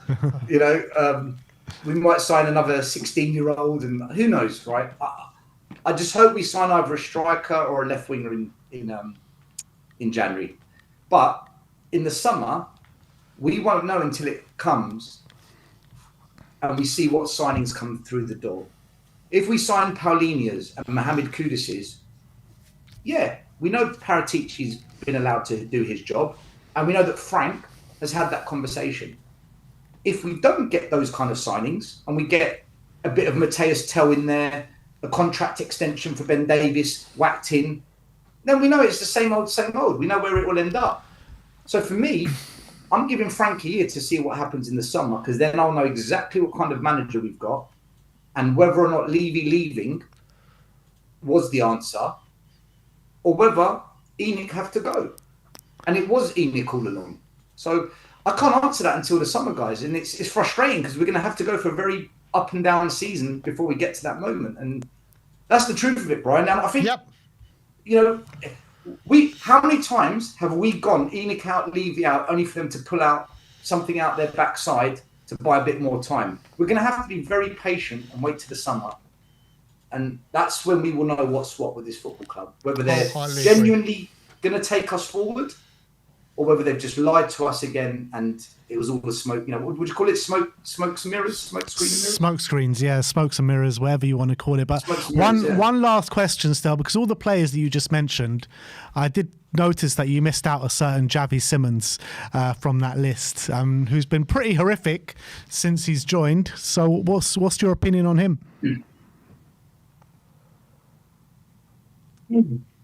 So the reason I didn't mention him is because Richarlison, Odobert, Tell, all the others I mentioned, I've never seen them be really good. Like, I've never seen them wow me, ever.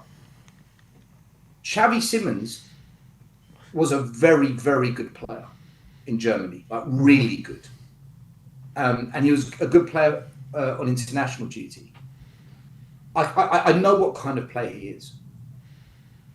However, having said that, if he keeps putting in stinkers like this, we're going to end up having wasted £50 million on another dud. Because today he showed good moments and then he just got bullied off the ball or he misplaced the pot. And you're right. What is the cut-off point for you and Brian? Okay, what is the cut-off point for you guys to where you say enough's enough? With what? This player's a dud. How many more performances like that do you tolerate before you say, before you stop saying be patient, give it time? Because it's still his early doors, but he's been given a lot of minutes now and he's not shown us anything really. Yeah. What's the cut-off point for you? Yeah, it's an interesting question about what the cut-off point is. I don't really know, but I'm willing to give him time because I know he's a top quality player. I know he's got top quality talent. But I'm starting to think, is this guy actually cut out for the Premier League? Because he doesn't look like he's physically ready for the challenge. Like, he gets physically overrun in every game that I've seen. He gets pushed off the ball way too easily. I'm not denying the talent that he has as a football player. I'm just not sure if he's got the physicality to play in this league. I'll add with that. I think that can be easily addressed with getting in the gym and working on your physique. Like I said, we've had players that have been small in stature and weight and they've been able to get the job done. What I think, and you mentioned it earlier, and I think it's the answer as well, at home, is going back to a back three, having Destiny flying through Porro or Spence playing through, and I think we need another creator alongside him. If we've got these players that can create and give these moments of genius, magic, whatever you want to do, and change the game, we've got to make sure we can get the ball to them. And at the moment, we just can't get the ball to him. And when we do, like you said, there's a couple of brilliant flashes from him. Look at the performance he put in against Brighton. When he came off the bench, he made a big impact into that. And I think we need to find a midfield. Maybe it is Paulinho or Bentancur, and then a Xavi and a Bergvall in the centre, or a Xavi and a someone. A Xavi and a Kudus even, if it needs to be. So then A Kulusevski. Kudus, yeah. See, I wouldn't mind if we went to a back three, and then you had Doki and Porro as your attacking fullbacks, Bentancur and Paulinho in the 6-8 pivot, protecting the back three, and then two attacking mids of Xavi. Kudus comes across, and just because they play in the 10, it doesn't mean they can't drift out wide, guys. Yeah. Just because you play in the 10, it doesn't mean you just stay there. Yeah. No, you move with the flow of the game. So he can still go out wide, but he'd be more central, and then one up top. I wouldn't mind seeing that, because at RB Leipzig, Xavi Simons played in a 4-2-2-2. That's the system he played in, and it worked for him. I think the way we're set up is very reliant on wing play, and it doesn't really help the attacking mids. And I don't think the system we play, I don't think it helps Xavi Simons. That doesn't excuse the fact that he gets bullied off the ball, okay? Because Ben's right on that. He does get bullied off the ball. But I do remember in the early stages of... Maddison, he's not exactly the most physical player. He doesn't get bullied. Yeah. So I just think that's just... we just need to be a bit more patient for him to adapt to the pace and physicality of the game in the UK. Because he does get stuck in. I do think he gets stuck in. But I get what Ben's saying. But to get the best out of Simons, I think we need to be more attacking and going to 2 in the 10 with Kudus and him. But that means going to a back three and the wing play coming from Udogie and Porro or Spence. So, all right. That might get the best out of Porro. Sorry, Porro. Yeah, That might even get the best out of Porro, because he was not his best today for sure.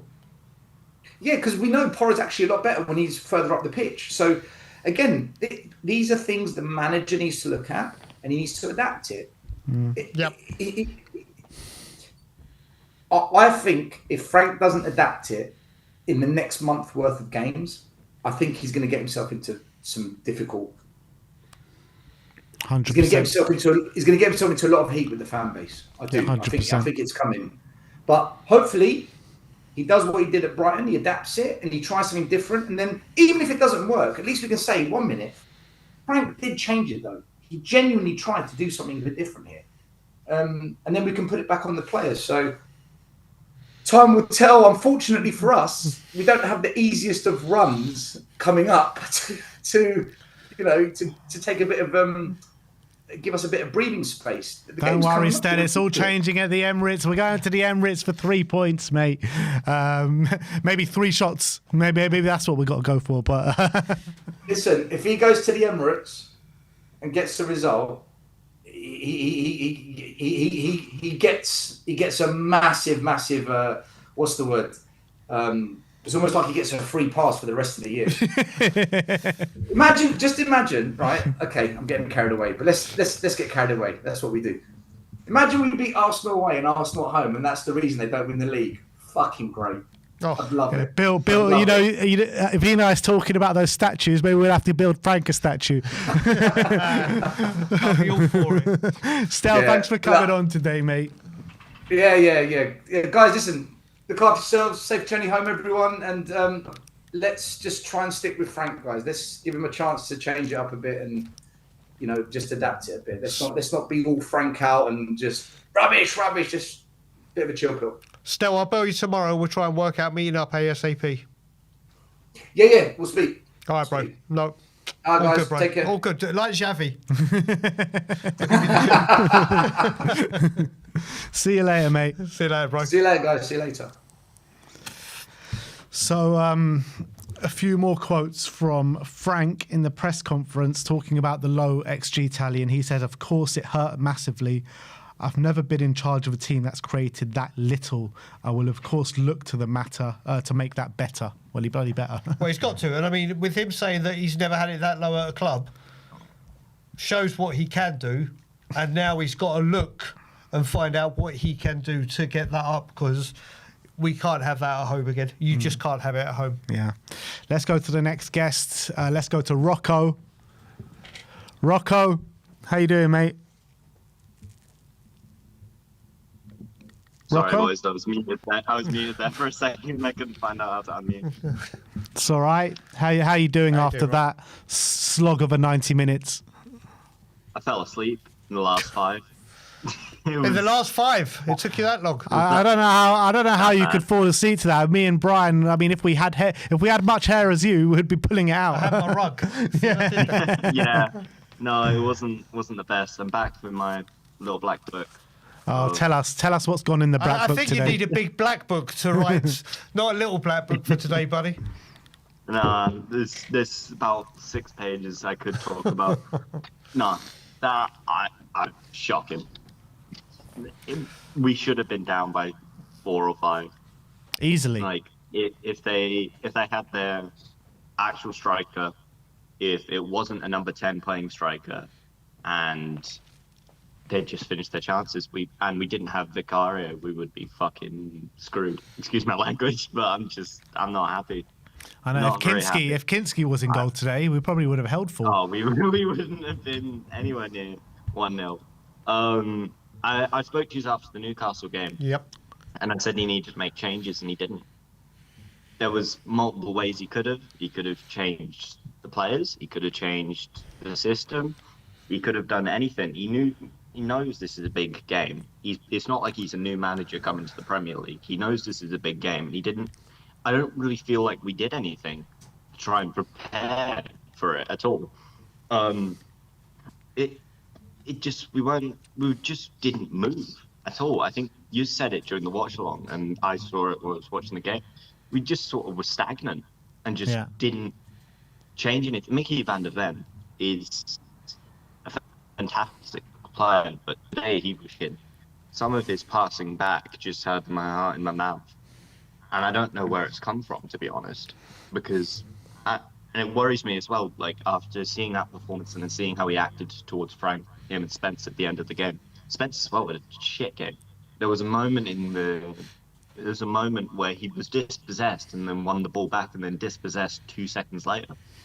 And I just don't understand what went wrong, apart from they just played us out the park. And for a manager as technical and as tactical as Frank, we shouldn't be being played out of the park by teams like Chelsea, who their manager lost to Sunderland. This was our opportunity to push against them. They just lost a game against Sunderland, and we needed to take advantage of that, and we didn't. And is it solely down on the manager? Is it solely down on the players? Is it a bit of both? I mean, where did the main problems lie today? It's a bit of both, to be honest. Players are terrible. Frank refused to change it, but as well, his substitutions didn't help at all, I don't think. I think when we brought on Romero, him instantly being up in the face, he's in the referee's face, he was up for it today. But just comparing him with everyone else who was on the pitch was nothing. I do think it was a bit... I don't think many people are talking about it. I do think we would have played slightly differently if Bergvall didn't go off injured in the first 5 minutes. I do think that was a big miss. And obviously it threw us off our game.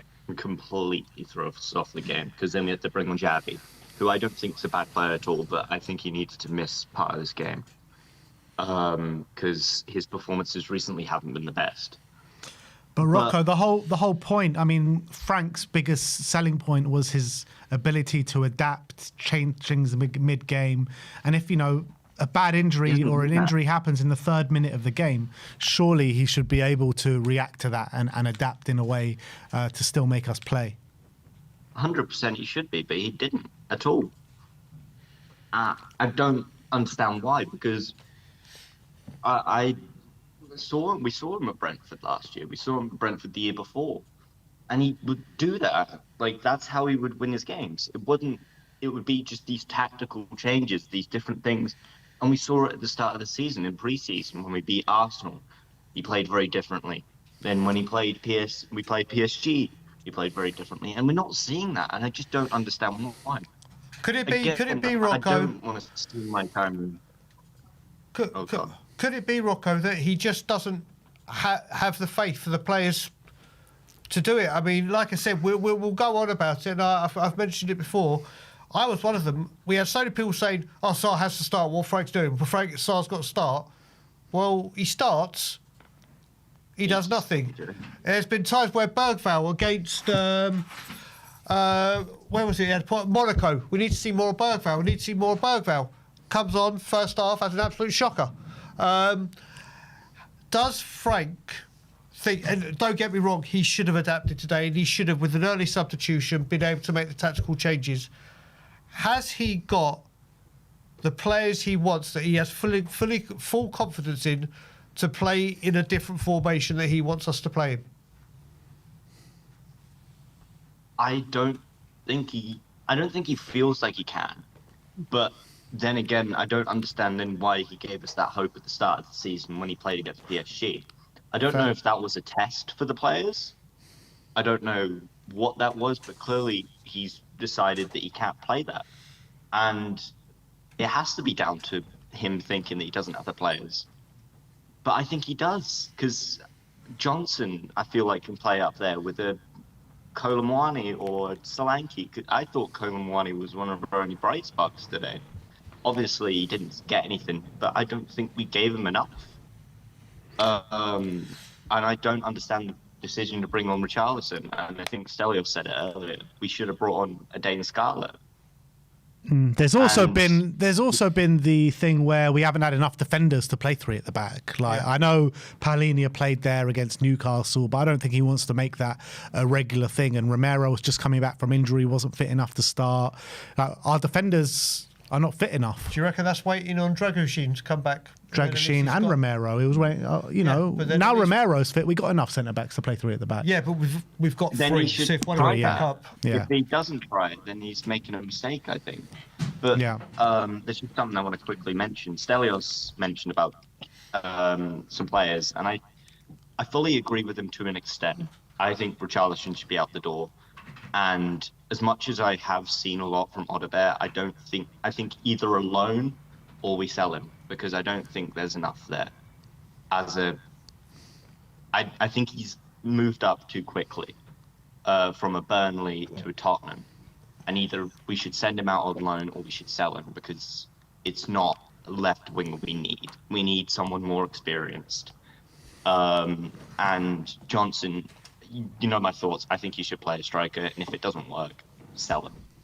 I 100% agree with Stelios.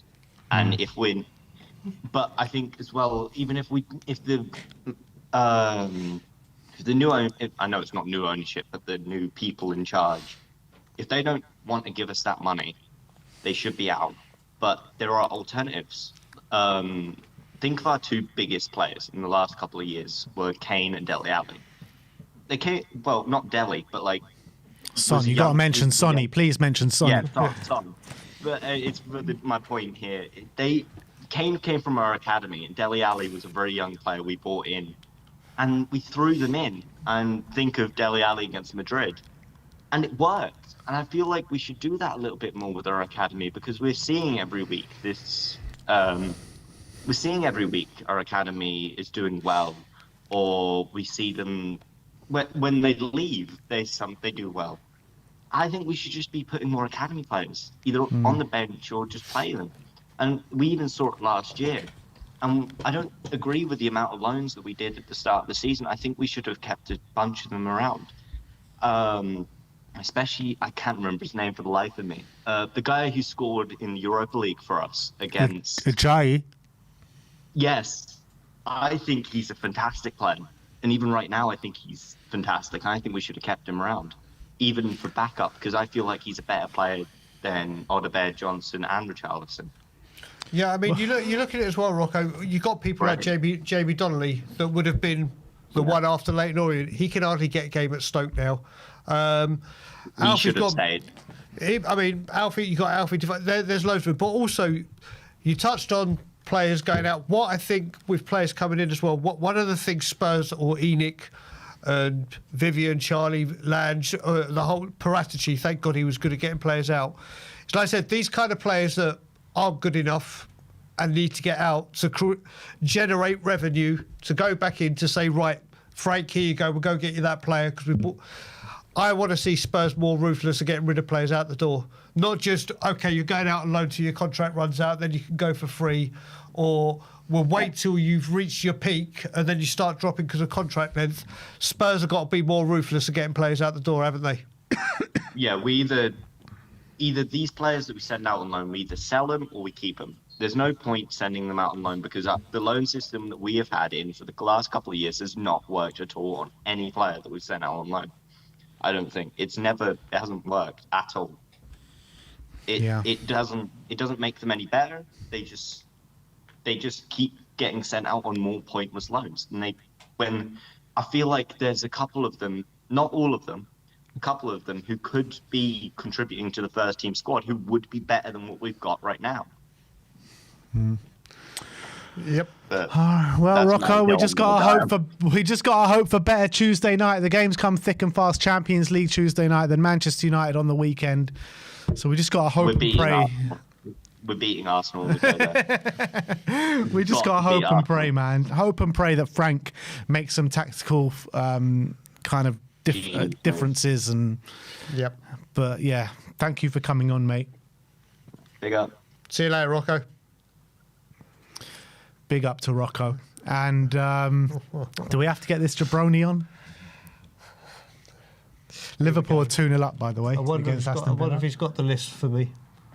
Have you got the list? Let's have a look. Let's bring him on. Go on, then. Who's this Hello. jabroni? What's that, KPV? It's me, it's KPV. I'm not going to mention a list because that's not going to happen now. Screw the list. Shit game again, man.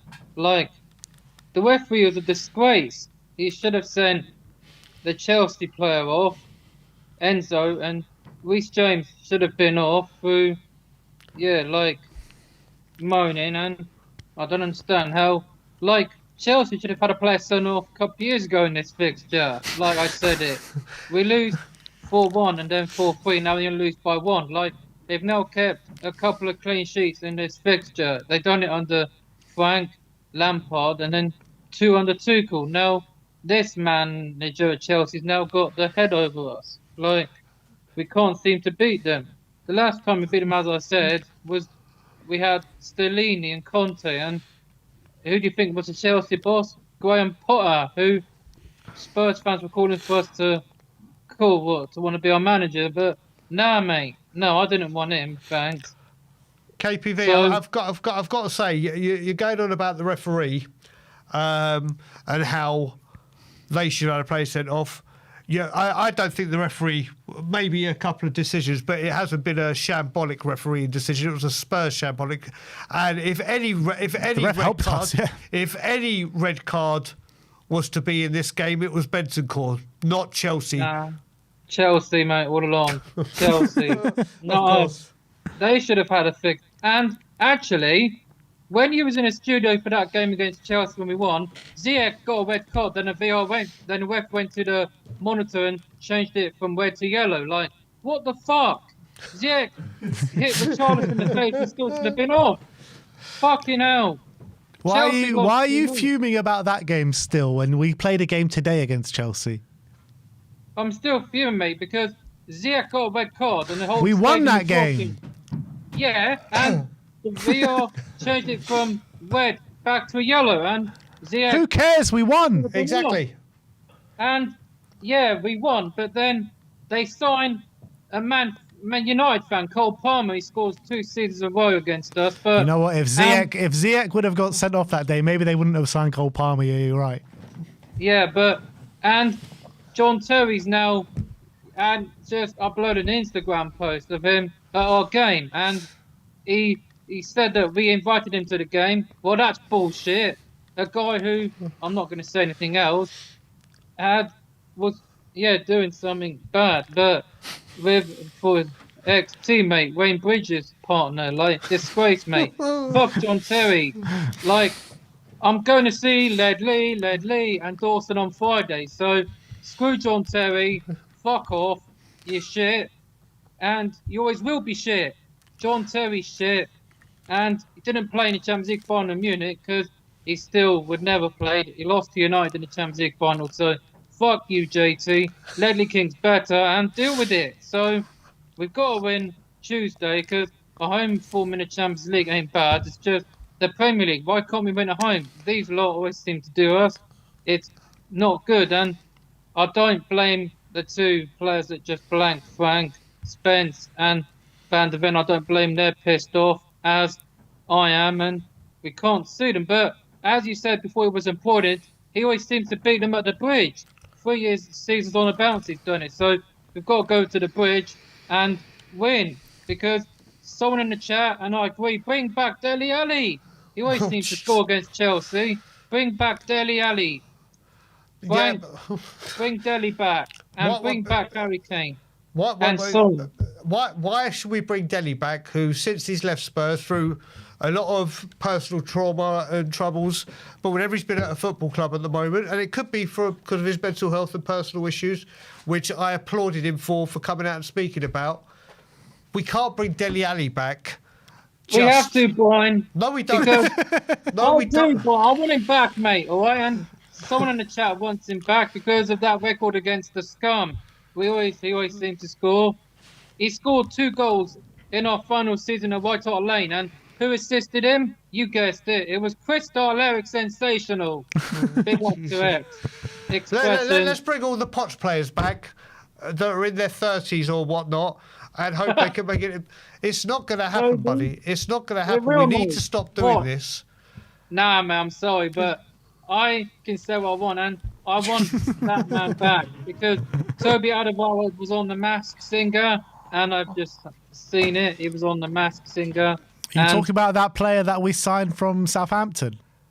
Atletico Madrid, dickhead. It's Atletico, dumbass. And Brian told me before the stream it was Southampton. Don't start no, this. I mean, Atletico, dumbass. I mean, did you know he was the Masked Singer? No, I didn't actually. Well, there you go, mate. That's why we should bring him back. He posted it on Facebook. Toby posted it, and good for Toby. I'm proper pissed. We can't seem to beat these lot. Like, we haven't beaten them since, as I said, our 2 academy graduates have scored, and we can't do that. Now, we've got Copenhagen. Like, I don't think we've ever played them before. This is the first time playing, and we're going to win. And then we've got Man United, as Barry said. Forest, should have won that game, because I heard a Man United fan on TalkSport saying the ball didn't go out for the first goal. Well, yes, it did. United should have lost to Forest, but thank you, Sean Dyche, for ending Man United's winning streak. On to Tuesday. KPV, Danny Kiriakou in the comments says that you should have been the Masked Singer. Yeah. By the way, where is Danny Kiriakou? I don't know where he is. Danny, I'm coming to the studio. Where is he? He says he's eating and driving at the moment. Oh, he's eating and driving. Okay, cool. Eating and driving. Fuck you, Danny, mate. They won't see me if I wore a mask, because I would be bashing into things. So, but we would hear you. We would hear you. No, you can't, because I'm shit at singing, and I would never sing. I've not sung since my 18th birthday. I reckon you've got a beautiful singing voice, KPV. Oh yeah. Well, you can talk that to someone else, mate, because I stopped singing a long time ago, since my 18th birthday party in 2014. You dropped the mic. What happened at your 18th birthday party? I sang a song like from what 5. Did you sing? They're back together.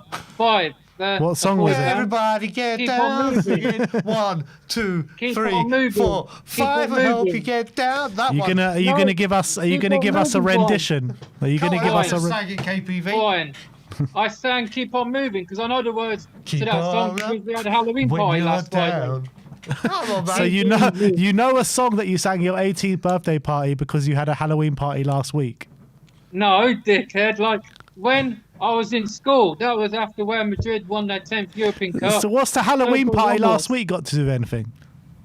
When I was at the Halloween party, I couldn't wear my costume because it arrived a bit late, so I had to wear just my normal clothes. But some of my friends wore some costumes, and I understand, yeah, but why? What has that got to do with the 5 song? Gotta keep on moving. dickhead, Ben, you are telling me. And I still want my rematch, Ben. I want my rematch. Okay. Since you're Mate, not using the Ragman account, I don't play players that has you know who in their team. fuck you, man. I did not have him. How many times? It was different opponents. I watched one of your FIFA 22 videos. It was not me. I did not play. We didn't Okay. play. We didn't play on stream. Brian was Yes, at my you still house. have I was at your house when you battered him. Shut up, Brian. Shut up, man. Ben got lucky because this 13-1 was lucky. Yeah, it was him and Sim playing together No, it wasn't. against me. Yes, I it at- was. No, it wasn't. I was at Ben's, and it was Ben versus you. It was before we went to the Crystal Palace 4-0 with Conte, and it was 13-1 to Ben. You mean 2-0? Actually, we won. No, 2-0. You know, No, we we've won played more 4-0. than one Me and game, Ben were there. KPV.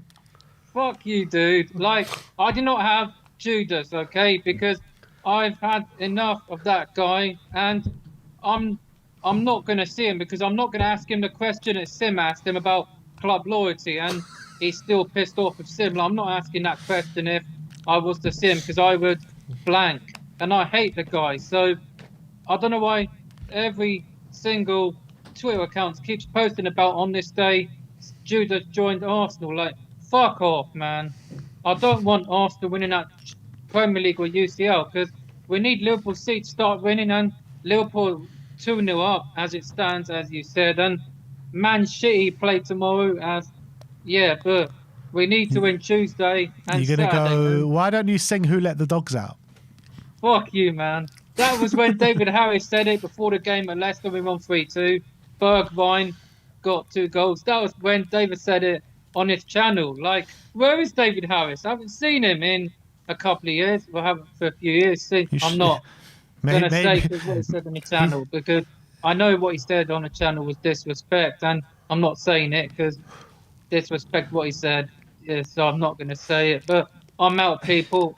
I've had KPV, enough. I think you need to bring your singing career back, and it may be the lucky charm to winning. yeah, maybe. Oh, actually, have you know, Brian? Ben actually commentated on my picture on Instagram when I was wearing my Cheshunt football kit when we won the league unbeaten and we hadn't lost. So What did I yeah, say? I remember you commented on one of my pictures when I was wearing my football kit when I was playing for Cheshunt, and I posted it like no games lost, invincible, and great winning kid. We could do that mentality at Tottenham. That was under Conte 21-22, yeah, and September 21.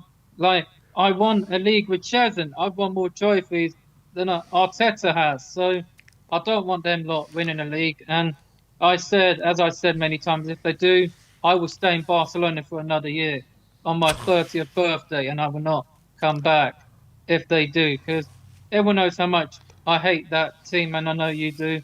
I hate Arsenal more than Chelsea, but I hate both. And we can't lose 5-2 again, as it's happened too many times. And we can't because, like, it looks like they'll probably have David Pantswayo in goal, as he's already kept a clean sheet. And we've got to win. That's after international break. I'm out, people. And since go home, Ben, go home. I'm out of here, people. So, and Sing us out with a song. nah, mate, I'm not singing that. Fuck that. That will be if we win something, but it doesn't look like we will. But We won the Europa League and we never got a KPV song. like, I should have went to that bus parade tour. I should have went to that trophy parade. I'll be at the front of that parade, and you didn't have one when we lost to Liverpool in the Champions League final because I saw your tweet and we were robbed. So, but I don't care, and I don't give a damn about that team slot losing 4, 5, 6 games in a row, and I don't give a damn that's then. But I'm out of here, people. All right, KP, I all I hate will say is Tottenham at home have to do what Five said, don't they? Just got to keep on moving. Like, Get on up we need to when form, you're down, like, baby. Frank needs to sort this out. Cause, like, yeah, I think the Tottenham drummer said it. Like, yeah, that's true. Frank needs to sort this team out. Like, he needs to improve. We've only won 3 home games in a calendar year, and we haven't won since that Burnley game when Richarlison scored that absolute beauty of a bicycle kick. And yeah, so we haven't won since. And like our 2 great players, as you said, I thought Vicario was outstanding again. Without him, we get absolutely demolished. But yeah, we didn't lose. We only lost by 1. So, but anyway, people, I'm gonna watch Saturday night's main event in a few hours and I expect Jay to win the title and Claymore to win. I expect Drew to win the title from Cody Rhodes, but we'll see. Anyway, people, if you smell what the Rock is cooking, I'm out. Later. See you later, KPV. If I thought today on the fan show we would be talking about Toby Alderweireld being the Masked Singer and singing 5 songs. He's still speaking. Still speaking. I didn't say you. I said I was doing it. Oh dear. Oh, look, I think we're going to leave it there, people. But thank you, everyone, for sticking around. Brian, always a pleasure, Much man. love, brother. Much love. We're back for the United game together, so hopefully we'll be able to talk about a win before an international break. Yeah, but you're in here with Sim for the Copenhagen game. God help me. So we'll see you all. Oh, yeah, super we've chats. got super chats from Crazy Rat. What's crazy? Sim's not here. How come Crazy Rat's sending There's in? a few super chats came through during it. No, we've got 3, all from Crazy Rat. First one says, let's just give Frank time. And also, at Ordere Esfacere, shut up, you ungrateful brat. Go back band for band with me. You won't Ange won us a trophy. Stop criticising him. And then he said, at Ordere Esfacere, you're sweet as pie. I'll put you on the news. Say goodbye. To your loved ones, sorry for criticising Frank. I get a bit angry when we lose. And last but not least, he says, sorry about the previous super chats. I had to show Lil Bro levels and humble him. He's a good little boy getting trolled by someone younger than him. There you go. But I will say... I have no idea what that's all I about. will say in closing, I believe in Thomas Frank. I believe he'll get it right. I believe he needs time. I believe he needs players. And when he does, we'll be flying. And we'll look back at all this nonsense as a point of reference to say, damn right, we gave him time and Frank's turned up.